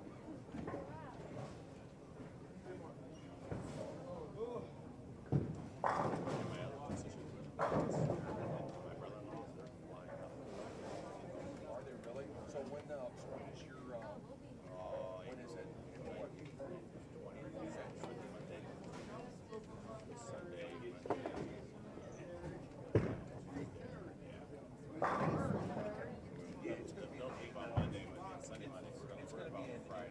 It's gonna be an in-and-out trip for us. Essentially, it's gonna be last second. Sunday morning and we're done.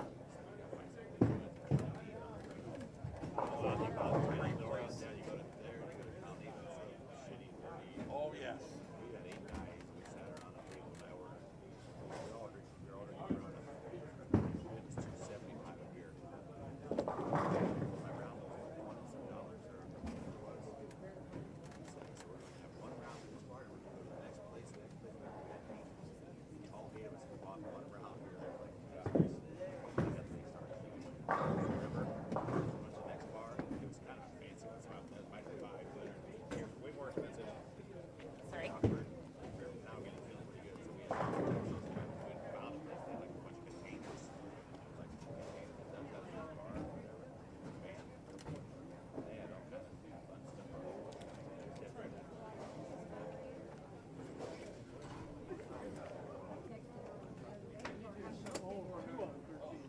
One spot. Time for scores. 14 and 16. Well, I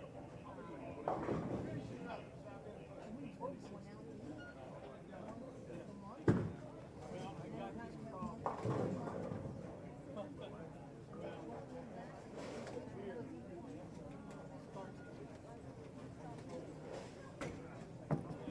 So it's growing, and tendon that comes from here up to here. I don't know, the glue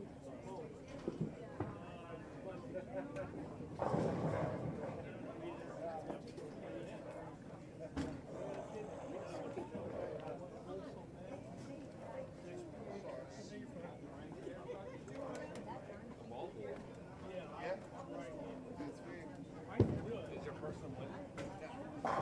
No, and I'm just making fun of him the whole time. I'm thinking,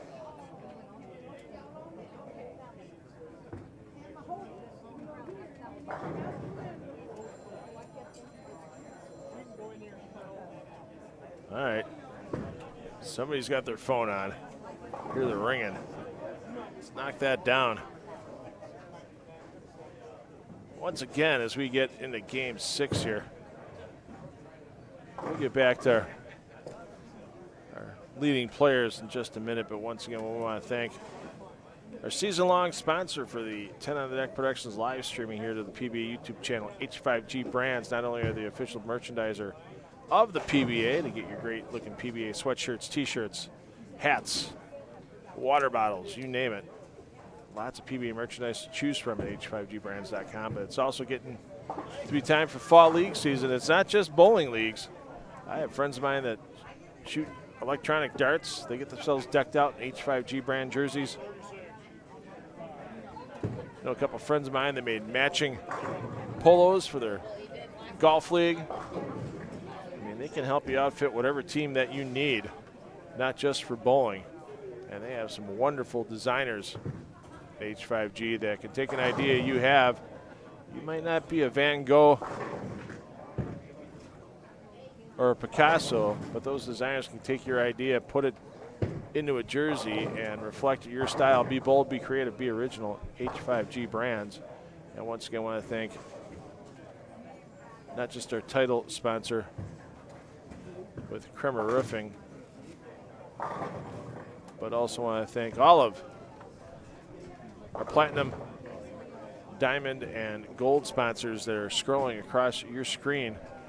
This event here in Minster for the 5th annual Kremer Roofing Classic couldn't happen without the great local support of those sponsors you see, along with a multitude of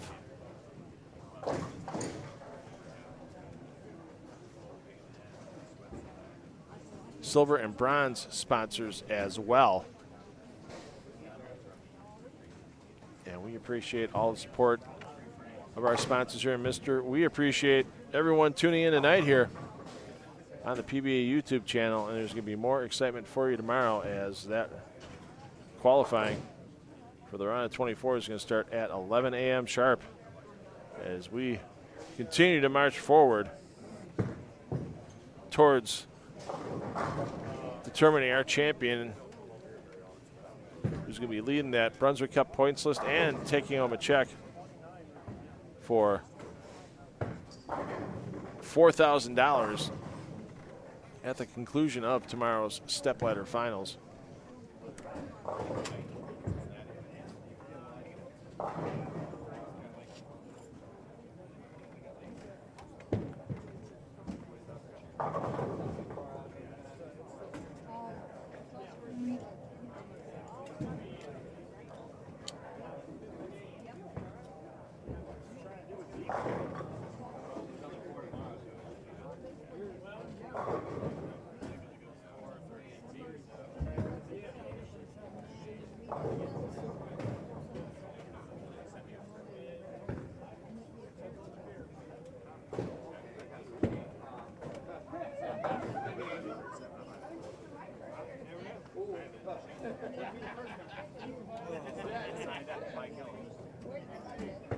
I covered my family things years ago.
Matt, I gotta go because I'm gonna beat the fuck out of you.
All right, let's see if we got ourselves an update here on our scoring. I'll put the live scoring link in the chat right now so you can check out and see what your favorite player is yourself here after 5 games of C squad qualifying.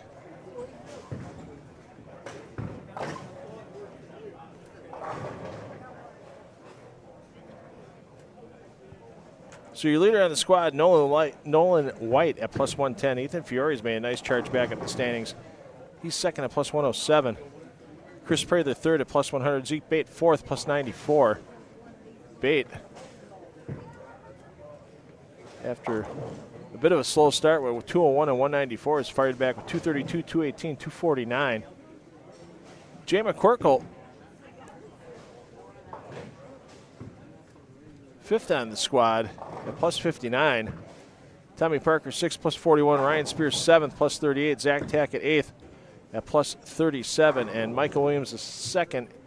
Not only is he 9th on C squad at plus 8, he'd also be the number at that plus 8 if bowling ended after game 5 for C squad. But you have to get all 8 games in to get that plus minus total. And for those of you kind of new to PBA, wondering why we give the scores out in plus or minus, well, who really wants me talking about pinfall after 5 games of 1,110 pins for Nolan White, 1,107 pins for Ethan Fiore, and so on.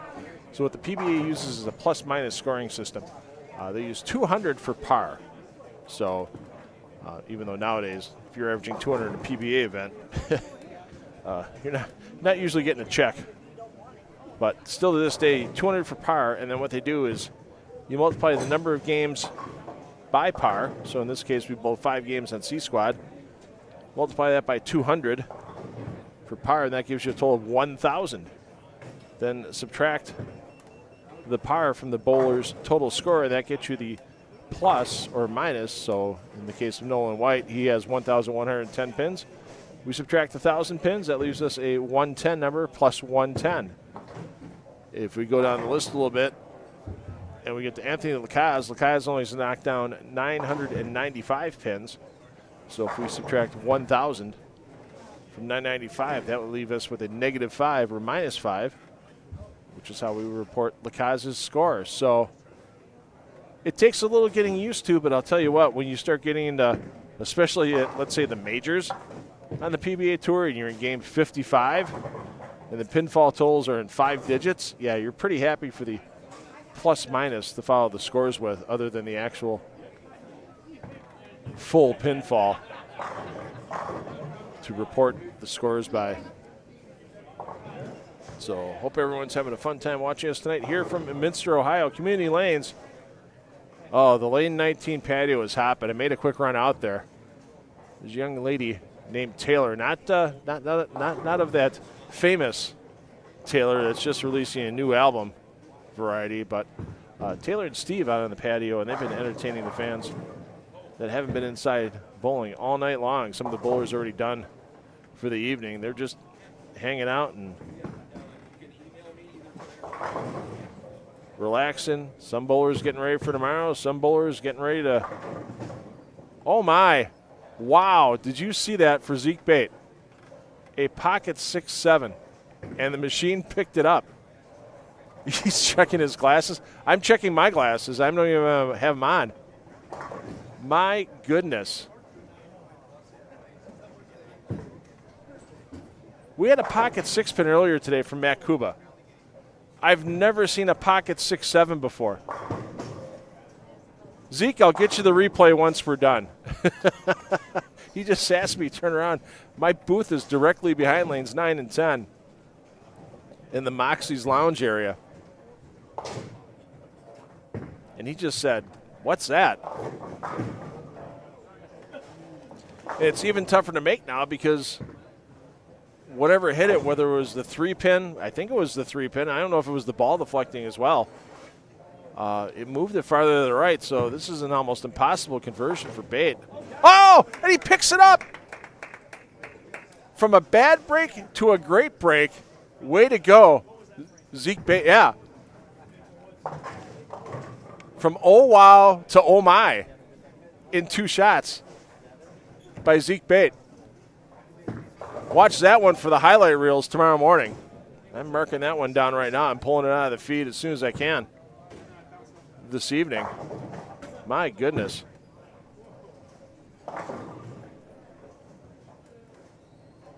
That's a 6th frame that Zeke Bait will never forget.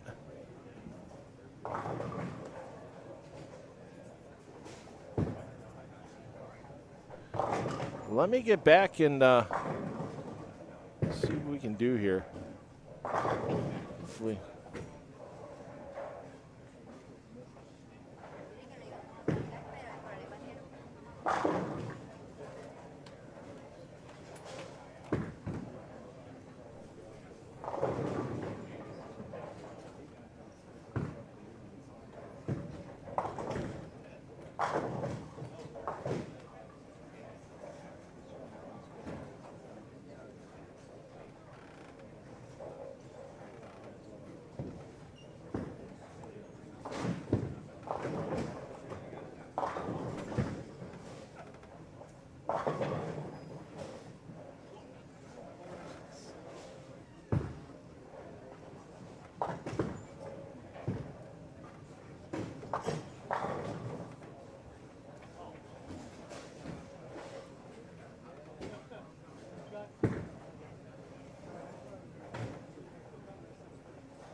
Oh, we'll have to.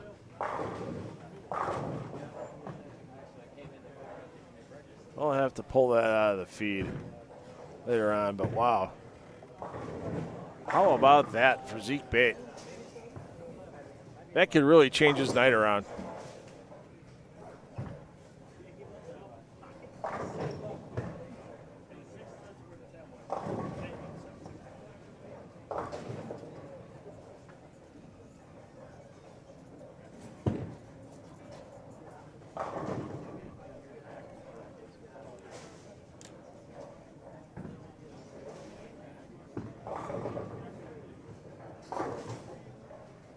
Well, let's see what adjustment Zeke Bait makes here. How do you adjust off a light pocket 6-7?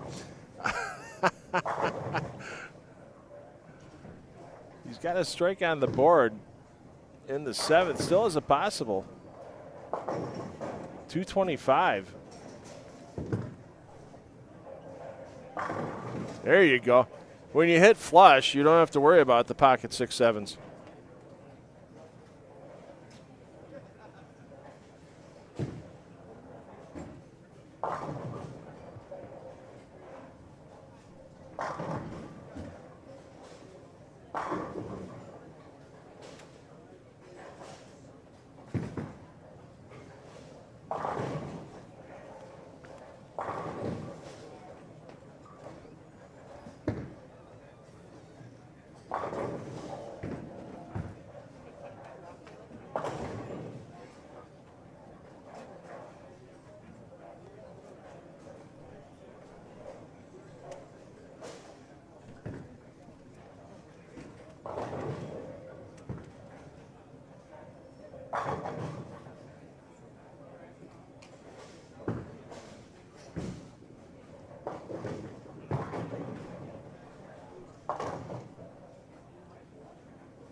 All right, after Zeke Bait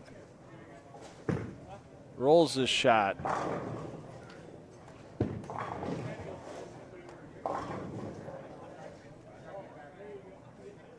we'll take a look at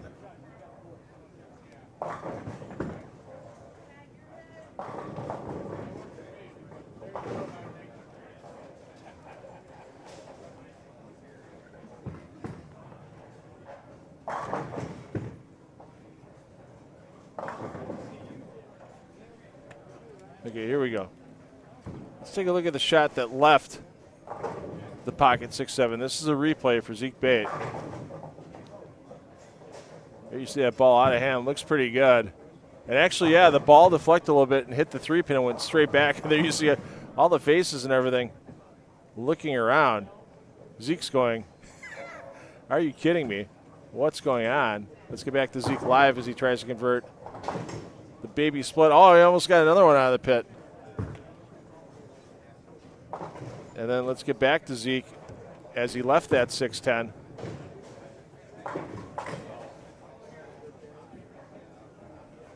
There you see down the target line and the bounce out of the pit, and he picks it up. Unbelievable frame for Zeke Bait. From oh wow to oh my. Just incredible for Zeke Bait.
So even with that phenomenal 6th frame, Bait still looking at maxing at 191. That open frame, the foundation frame doesn't help.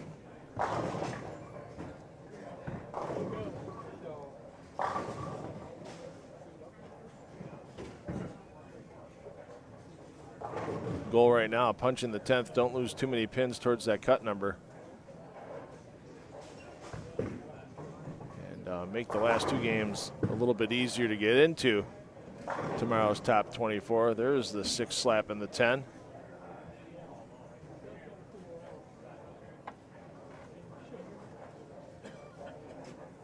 Right now, Bait currently 12th overall, plus 94. He has almost 90 pins on the cut.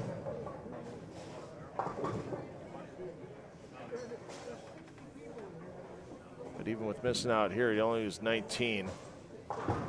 Be at plus 75 with 2 to go. And tell you what, a couple baby deuces, you're sitting okay for tomorrow. No doubt about it. Well, as we said, qualifying sometimes you can find some excitement in it. And Zeke Bait definitely gave us some excitement here. In Game 6, your movement for the players between Game 6 and Game 7, skipping a pair, landing on the second. So Bait and company moving over to 13 and 14. Tackett and company moving over to 11 and 12. And with 2 games remaining here in the PBA Kremer Roofing Central Classic, it's starting to get tight to see who our top 24 is going to be for tomorrow morning's Cashers round starting at 11 a.m. Eastern.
That is such a great reaction from Zeke Bait after leaving that pocket 6-7.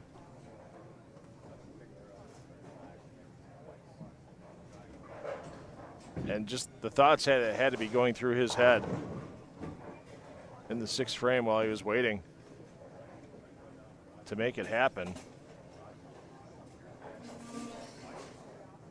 And then, hey, here we go. Why not?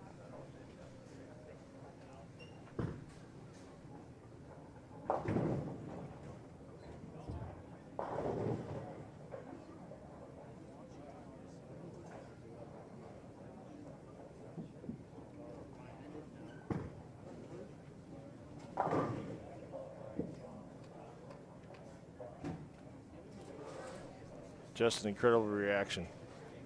That was a lot of fun to see. Had to watch it one more time. Game 7 coming up next.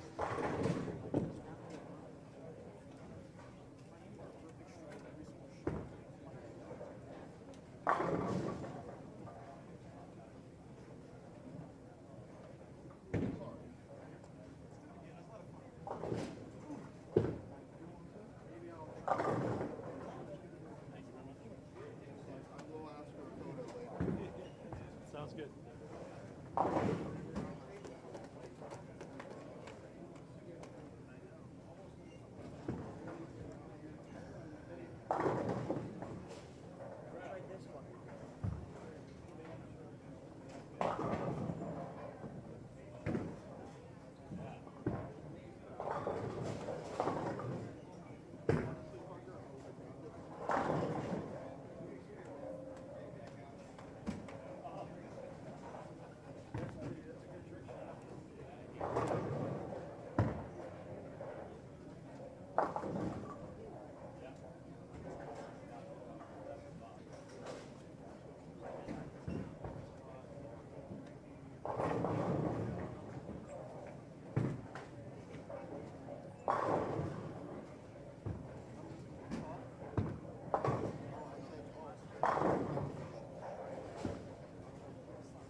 All right, we'll get you that 7-game scoring update momentarily.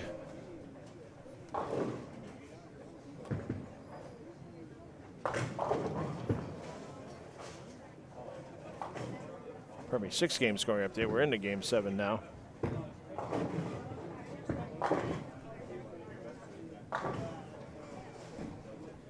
And V-Need for Speed, yeah, it was practically a 7-10 conversion.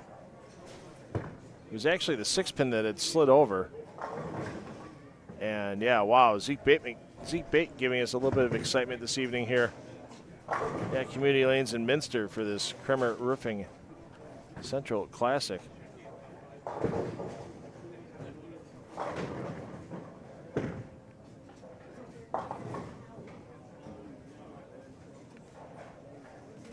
Well, let's see what Bait's doing right now, as he's been trying to climb up the leaderboard. We'll also check in with our leader after 5 games, Nolan White. Nolan White, here in Game 7, currently over on 9 and 10. And looks like he started Game 7 with a 3-bagger. He'll be up in the 4th frame momentarily.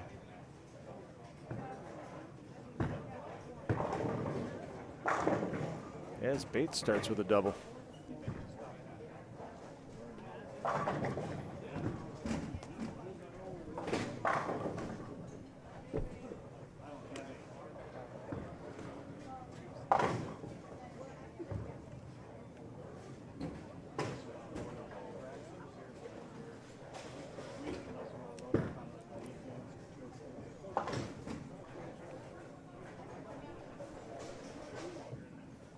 Scoring link still in your chat if you want to check the scores on your own when they're updated for game number 6.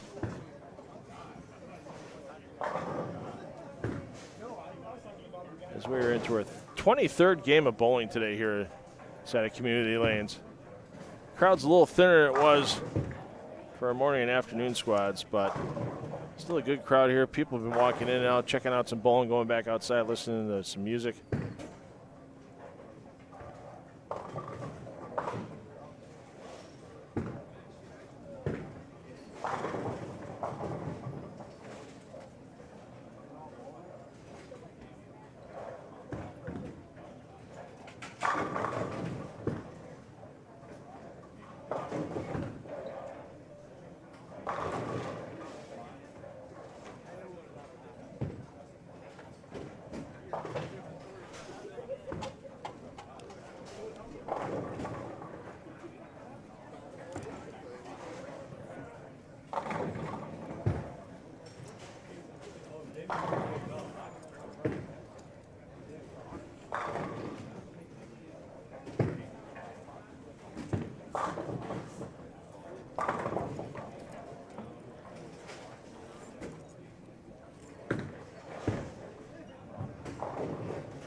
See if White can get himself 5 in a row here.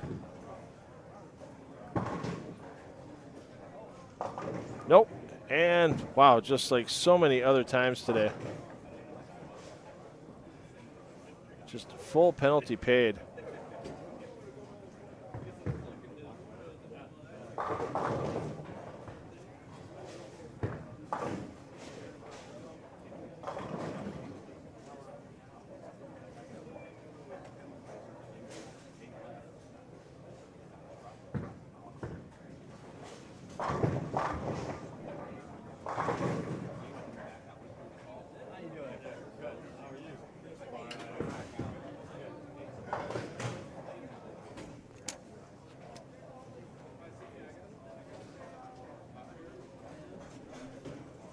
Oh, hey, we saw one miracle conversion a little while ago in lane 9.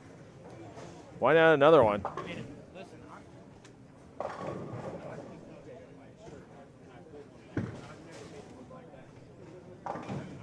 No, I thought that 6-pin was going to get the leap back onto the pin deck. Does not happen.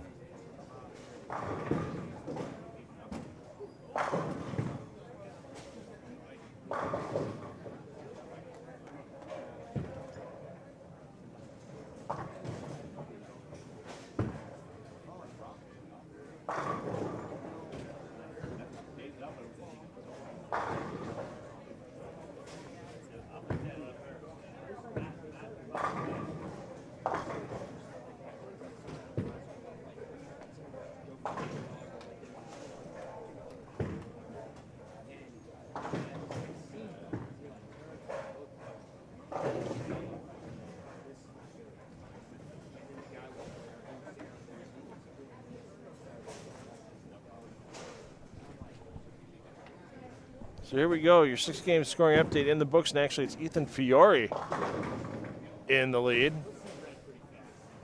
on the squad at plus 152. That would place him 4th overall. Fiore's in 17-18. We'll peek in on Fiore momentarily. Chris Prather 2nd on the squad at plus 128. Fiore plus 162 for your leader. As Fiore getting ready to step up. He's your bowler A, so he's working off back-to-back opens. Coming up in the 5th frame. Tommy Parker the 3rd in 3rd at plus 107 on C squad. Nolan White 4th, plus 86. Zeke Bait in 5th on the squad, plus 85. Jay McCorkle in 6th on the squad, plus 71. Ryan Spears 7th here on C squad, plus 15. Zach Tackett down to 8th on the squad, and actually down to 23rd overall at plus 11. Right now, that would mean Xander Crouch would be the number at -6. The number is starting to go backwards a little bit. So these C squad bowlers, I mean, really Spear and Tackett are the ones in trouble. I mean, McCorkle's at plus 71. It's going to take a big fall apart for him. Same thing for Zeke Bates. Same thing for Nolan White. Let's check in on the players that might be in trouble here with Zach Tackett. Tackett over at 11 and 12. There you see almost a ripper 710 for Tackett as he's pacing 180. And Spear is over on lane 1. And Spear into the 5th frame. Clean but no doubles as he's pacing 190.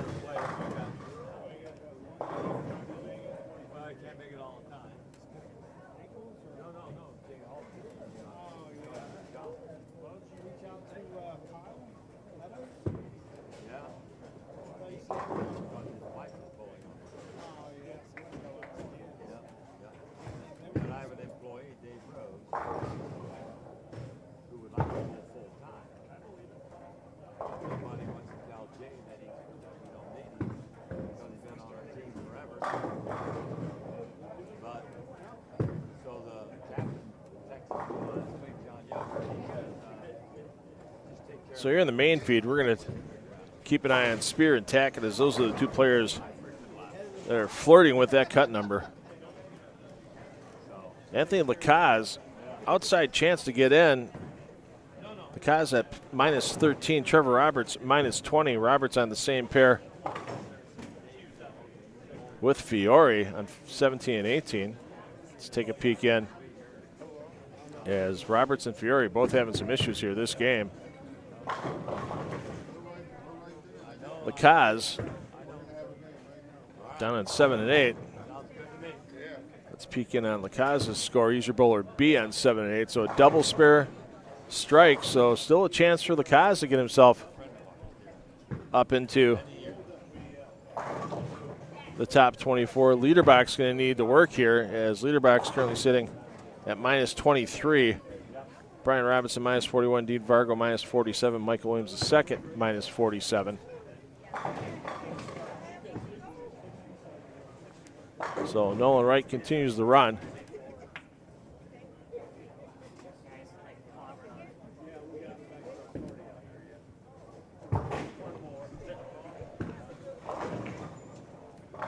And yeah, if you're throwing shots like that, Mike Williams II, you're not going to easily get your way into the top 24.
Oh, the Cows keeping the dream alive.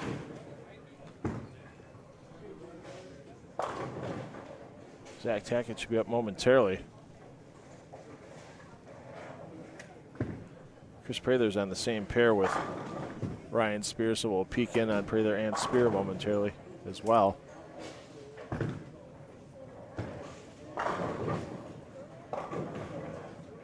Zach Tackett, your bowler AA on 12. Here in game 7. Spear's going to take to the lane first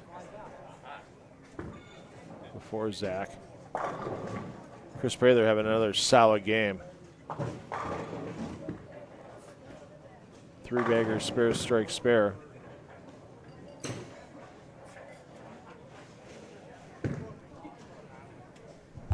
McCorkle, good day for the man, young man bowling as a guest. Currently in 14th overall at plus 71.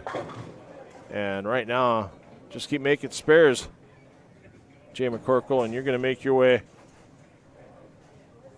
into tomorrow's top 24.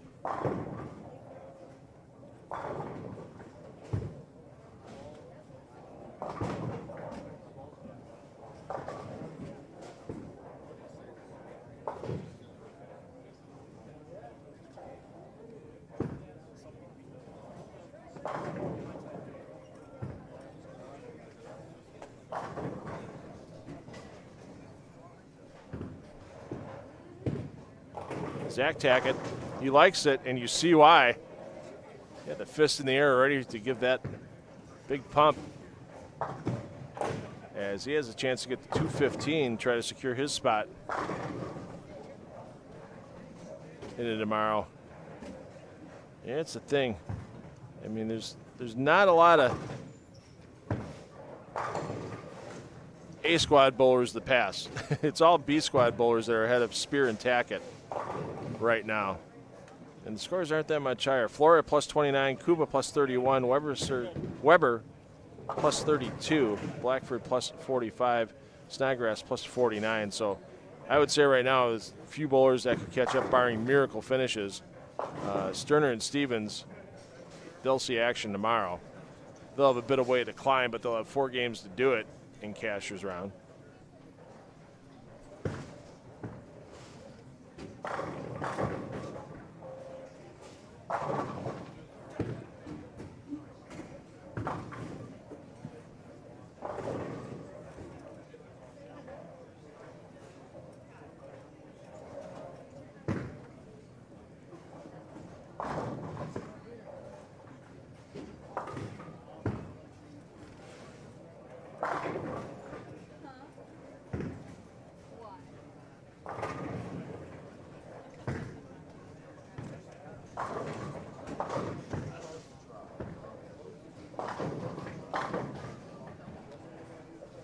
Dean Vargo would need a miracle. He's at minus 47.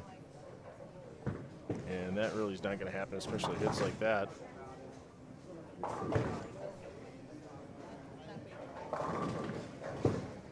Parker Alston, quite a ways back as well. We'll protect Mr. Alston and not reveal his score at the moment. But it has not been a good day for Parker Ralston.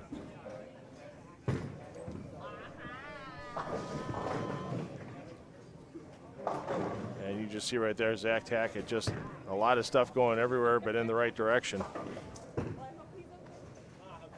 Spare here, and a full ride gets to the 190, but he's going to lose some pins to the plus, and he knows he needs it to make it into tomorrow's competition.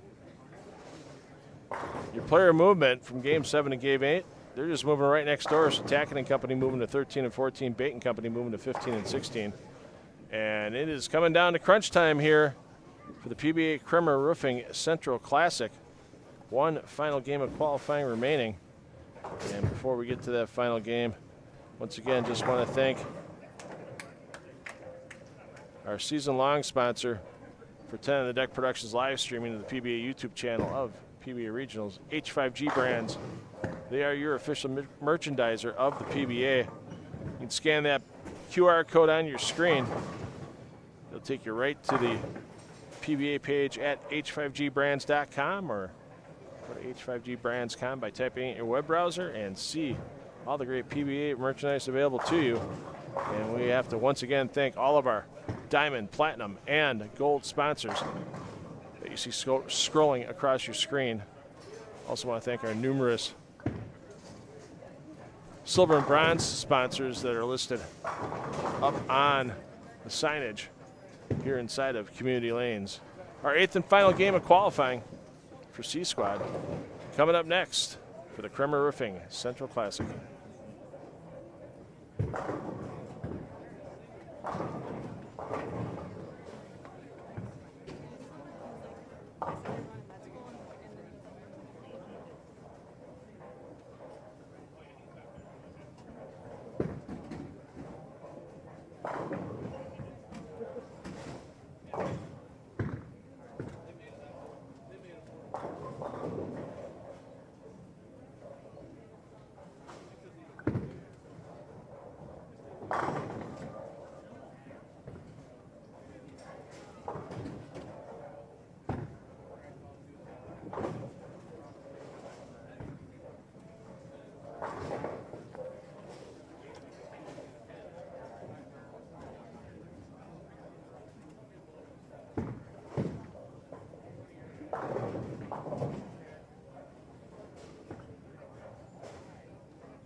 Go home soon. Thank gosh.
All right, this is it. Your final game of qualifying on the day. Bowlers trying to scramble and make the cut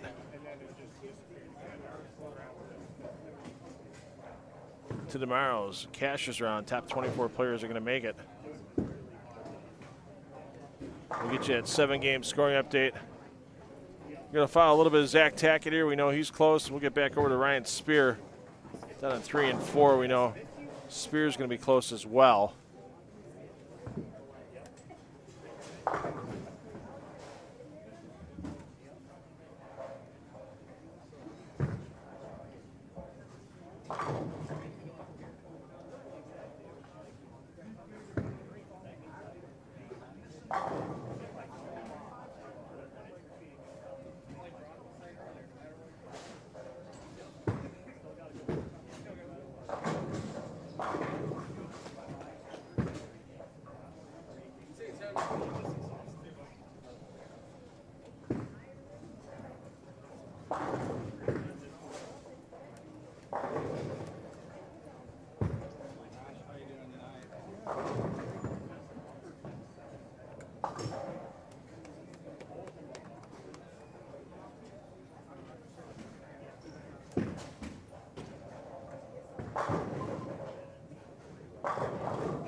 Yeah, a couple players. Yeah, Linda, I see you mentioned Ryan in the chat. Yeah, there's players doing whatever they can right now. It's getting that top 24. You're not bowling tomorrow. You can come back and watch, but that's the last thing, pardon me, any PBA regional player wants to do.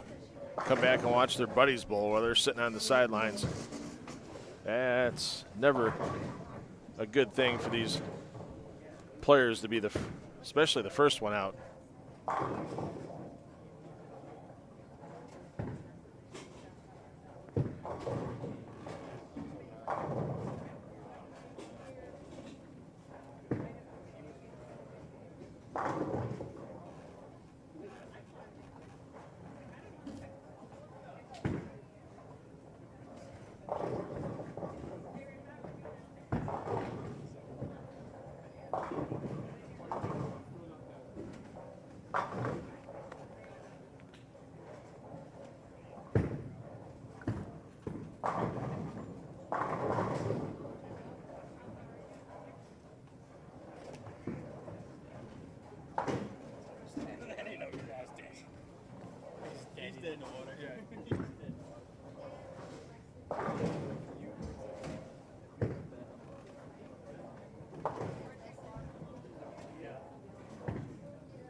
All right. Zach Tackett, double spare to start. Let's take a look down on Ryan Spear. Spear, your bowler A here on 3 and 4, and he's got open, spare, spare. Yikes. Might be a lot of trouble there for Spear. Prather, we'll see him tomorrow. It's been a good day for Chris Prather. There you see him getting a lot of loft, and you see the hand really coming around the ball to increase the side rotation, get that ball to push down the lane without a super amount of loft. Well done, Chris Prather.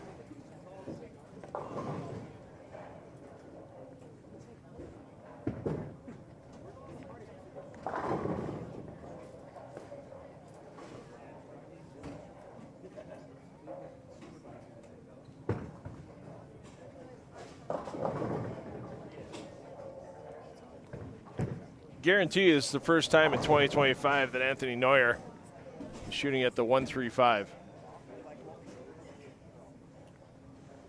Guarantee you.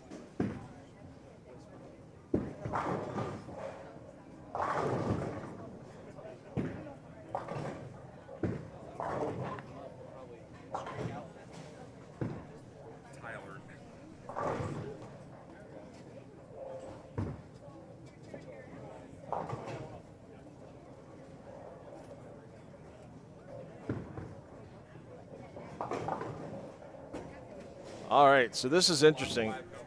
Just got the update from Bobby Jekyll. And the numbers we're going to worry about right now, there's players that we know are going to be in, barring full disaster. Sterner, Stevens, McCorkle, Bait, even though Bait's sliding backwards a little bit. Once it gets down here, though, Snodgrass, Blackford, Weber, Kuba, Flora. Yeah, it's pretty interesting because right now, Trevor Roberts, plus 14. Roberts is on the same pair with Ethan Fiore, so they are on 1 and 2. So let's actually check on Roberts.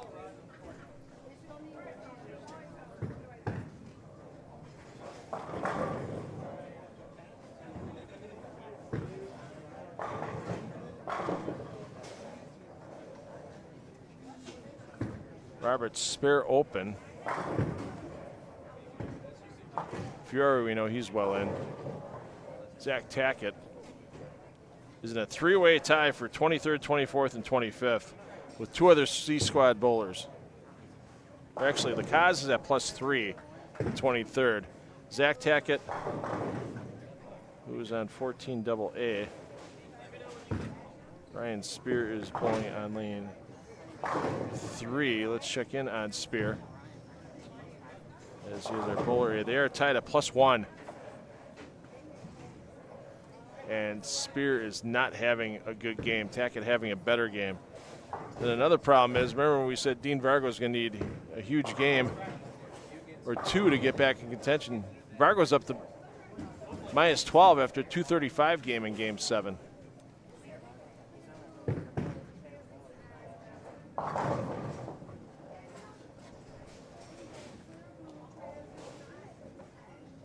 So we got to keep an eye on Vargo. Vargo and Bait on the same pair on 15 and 16.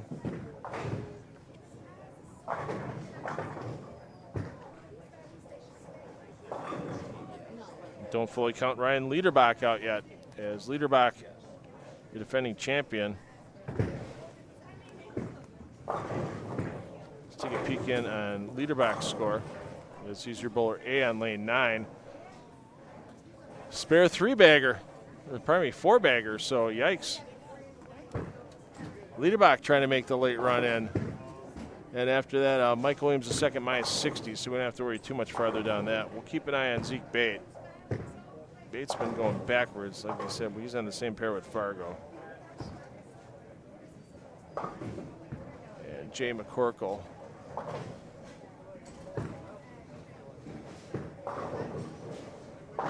Is 13B, so let's check in on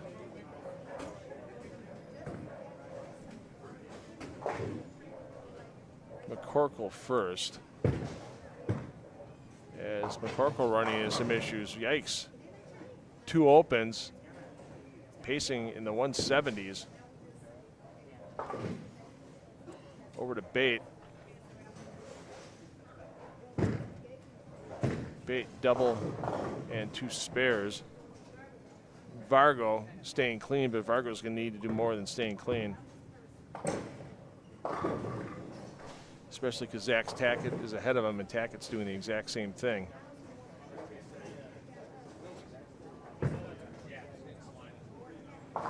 And Bait lucky to leave a single pin on that shot.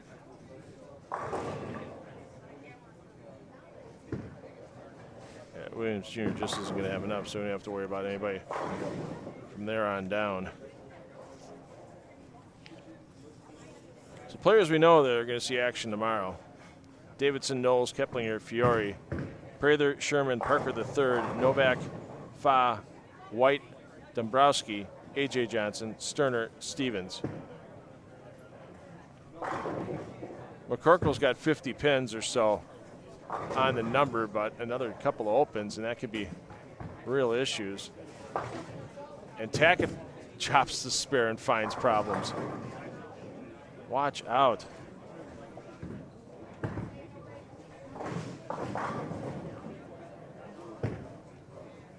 Let's go check in on Trevor Roberts. He's your double A here, and Roberts got back-to-back opens, as Roberts is at +14, rapidly falling backwards.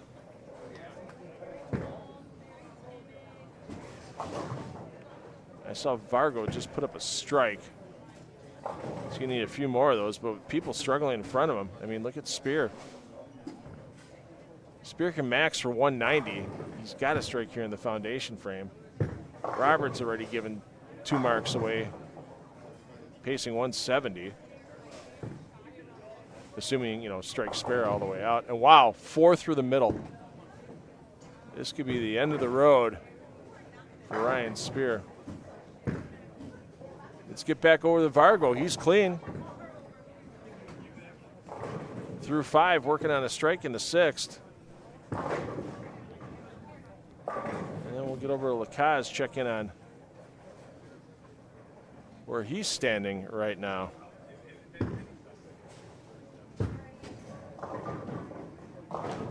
Bait gets them all to go.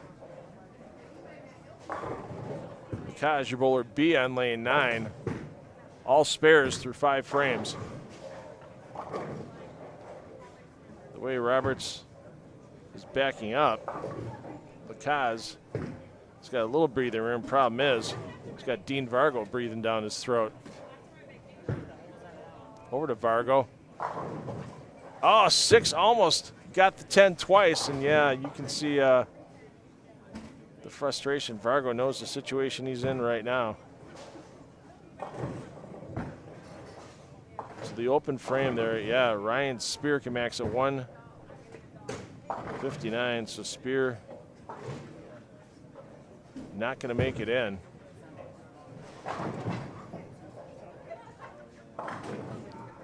Just to double check if Williams has got a huge game going. Oh, Williams can get to 234. Problem is, yeah, he's at minus 60. There's just no way. Zach Tacken now, pocket 710, piling on his problems. I mean, he's still going to give it a run. He's still getting the minus 20. And Tackett can't get the bounce. Now Tackett looking at a max in the 2 teens. Vargo must make on this 10 pin.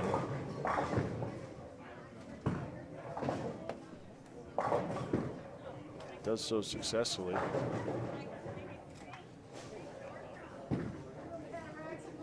Lacaz going for the single pin spare, picks it up. Boy, if Lacaz can catch a 3-bagger in here, double for sure, 3-bagger most likely, he'll have a chance to stay solid in with the backup by Roberts and Tackett really slowing down after his last 2 frames. And Roberts 210 combo, it stands. Wow. Nobody wants to get in the cut right now, apparently. Well, I mean, they do, obviously, but wow, there's a lot of back and forth.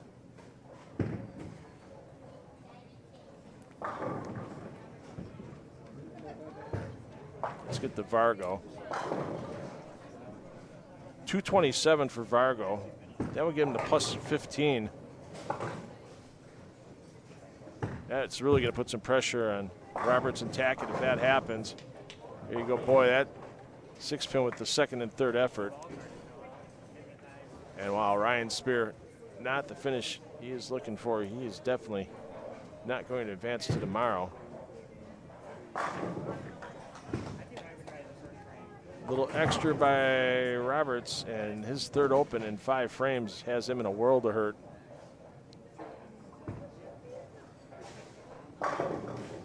So Lacaz, another single pin.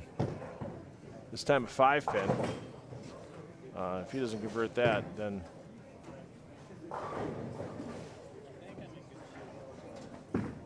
that could be a lot of hurt.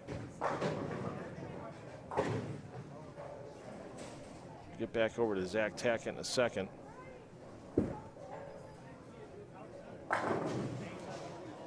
Liederbach really needed that one. Had a strike on the board.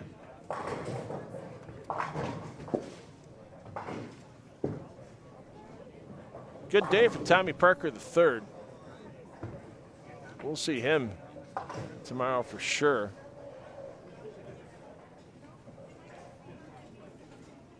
Lacaz full convert. He could have an all-spare game advance him to tomorrow for Anthony Lacaz. Seriously. With Roberts falling back, unless Vargo makes a huge move. Vargo 15 pins behind Lacaz. Lacaz also has to worry about Liederbach in his pairs. Liederbach 36 behind. Oh, actually, Liederbach's got that caught up right now. He's got 40 up on Lacaz. Lacaz with a strike could have 129 in the 7th. Liederbach already with 169 in the 7th, so a 4-pin advantage for Liederbach. Wow, look at this. Trevor Roberts, more trouble. Yikes. 2-8-10. Roberts looking like he's falling out. Can Lacaz secure? And can Tackett secure? Maybe leaving a bit of room for a Vargo or a leader back. We'll get over to Tackett momentarily as he's going to be shooting a 10-pin in the foundation frame. Lacaz finally gets his first strike of the game. So 195 the maximum for Tackett. It's going to move him to -4 if he gets there.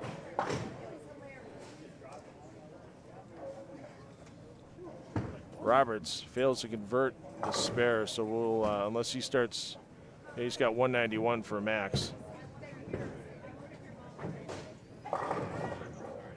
And Vargo put up a double, so Vargo can get to the positive with the first strike in the 10th and good count. He'll definitely get himself past Roberts, as Roberts is not even going to be close to a positive number. Shot here for Bait. Really locks him in. I mentioned he's fallen back a little bit the last couple of games. Using the 3-step. He likes it, and you see why. There we go. McCorkle at plus 55 coming into this game. Can get to a 170 max. That might let somebody past him. Vargo, first ball of the 10th. A little quick out of the hand. Just a little aggressive with getting the ball onto the lane. But he can still get the deuce. Don't count Vargo out of it yet, as there's other players that are rapidly falling backwards.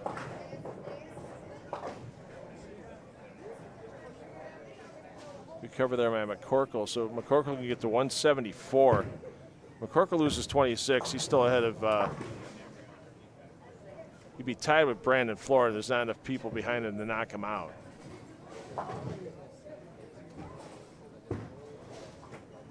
Huge conversion here for Vargo. Cannot leave this 10th frame open. Can get to 205, get to -7. There you go, make it happen. Over to Zach Tackett.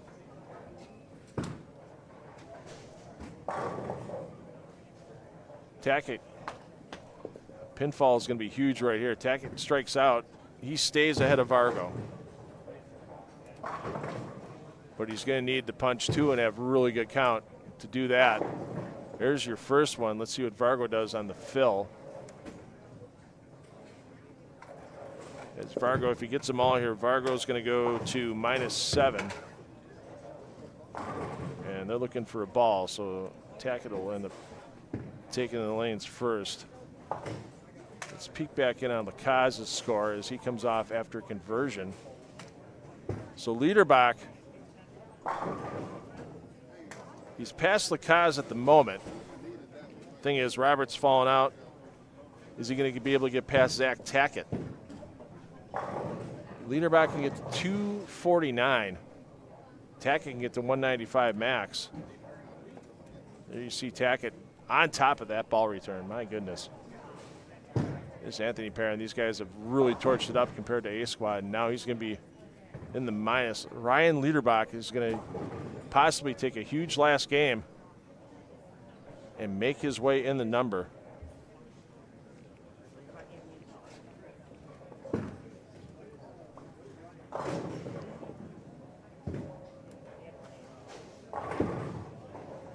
First one in the 10th, he's running it out. You see why. Splits the 8 and the 9 beautifully.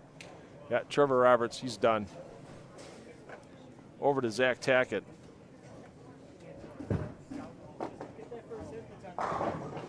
So Vargo finishes. Tackett -16 on the game, so that moves in the -15 overall. McCorkle, he'll lose 30, but he still has enough.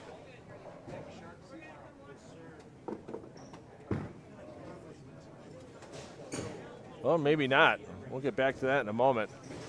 205 for Vargo. So Vargo at -7.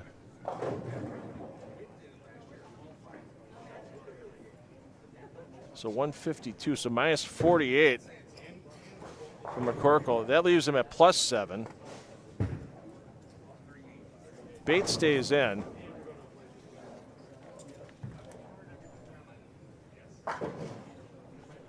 Liederbach is going to be plus. 238 leaves Liederbach at +5.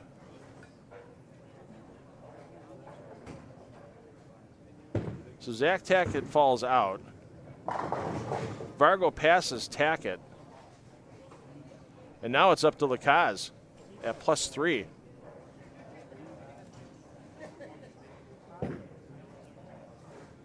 So right now I have Roberts and Tackett falling out. Vargo and Liederbach in. Vargo right now I unofficially have as the cut at -7. But Lacaz has to double.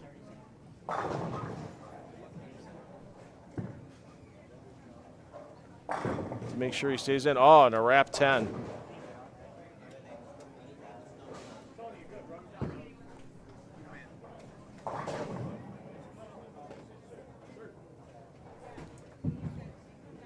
Actually, hold on. Lacaz needs to make this in good count. If he gets to 188, he loses 12. He'd be at -13. He stays ahead of Tackett and stays in.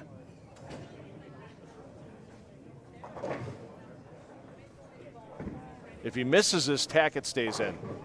Doesn't look like we have any ties or any possible ties at the moment. And Lacaz right at it. So now Lacaz, to not tie Tackett, is going to need 7 pins. If he gets to 185, actually he doesn't even need that many. He needs 5 pins. 183 is -17 +3. Yeah, that leaves him at -14. And he would be the number. So unofficially, I have Roberts and Zach Tackett out. Tackett's going to be first out at -15 if Lacaz gets 5 or more.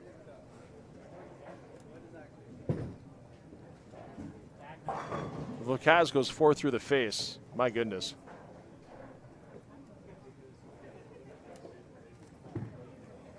It's online. It looks good. There we go. So fully unofficial. Doesn't look like we have any ties, and it looks like with -9, Anthony Lacaz is going to be last man in at -9. Zach Tackett is going to be first out at -15. Once again, fully unofficial. If there are any ties, we'll bring you highlights tomorrow, because we ain't staying around to wait for somebody to get back, because if it's off an A or B squad player, which it would be,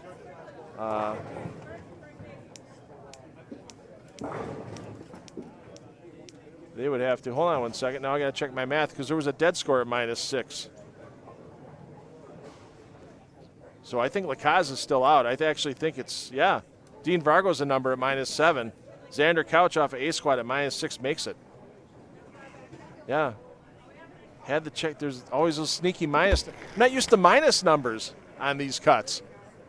That's a big old surprise, but no ties unofficially. And after taking another look at the standings, Xander Couch off A squad gets in with his -6.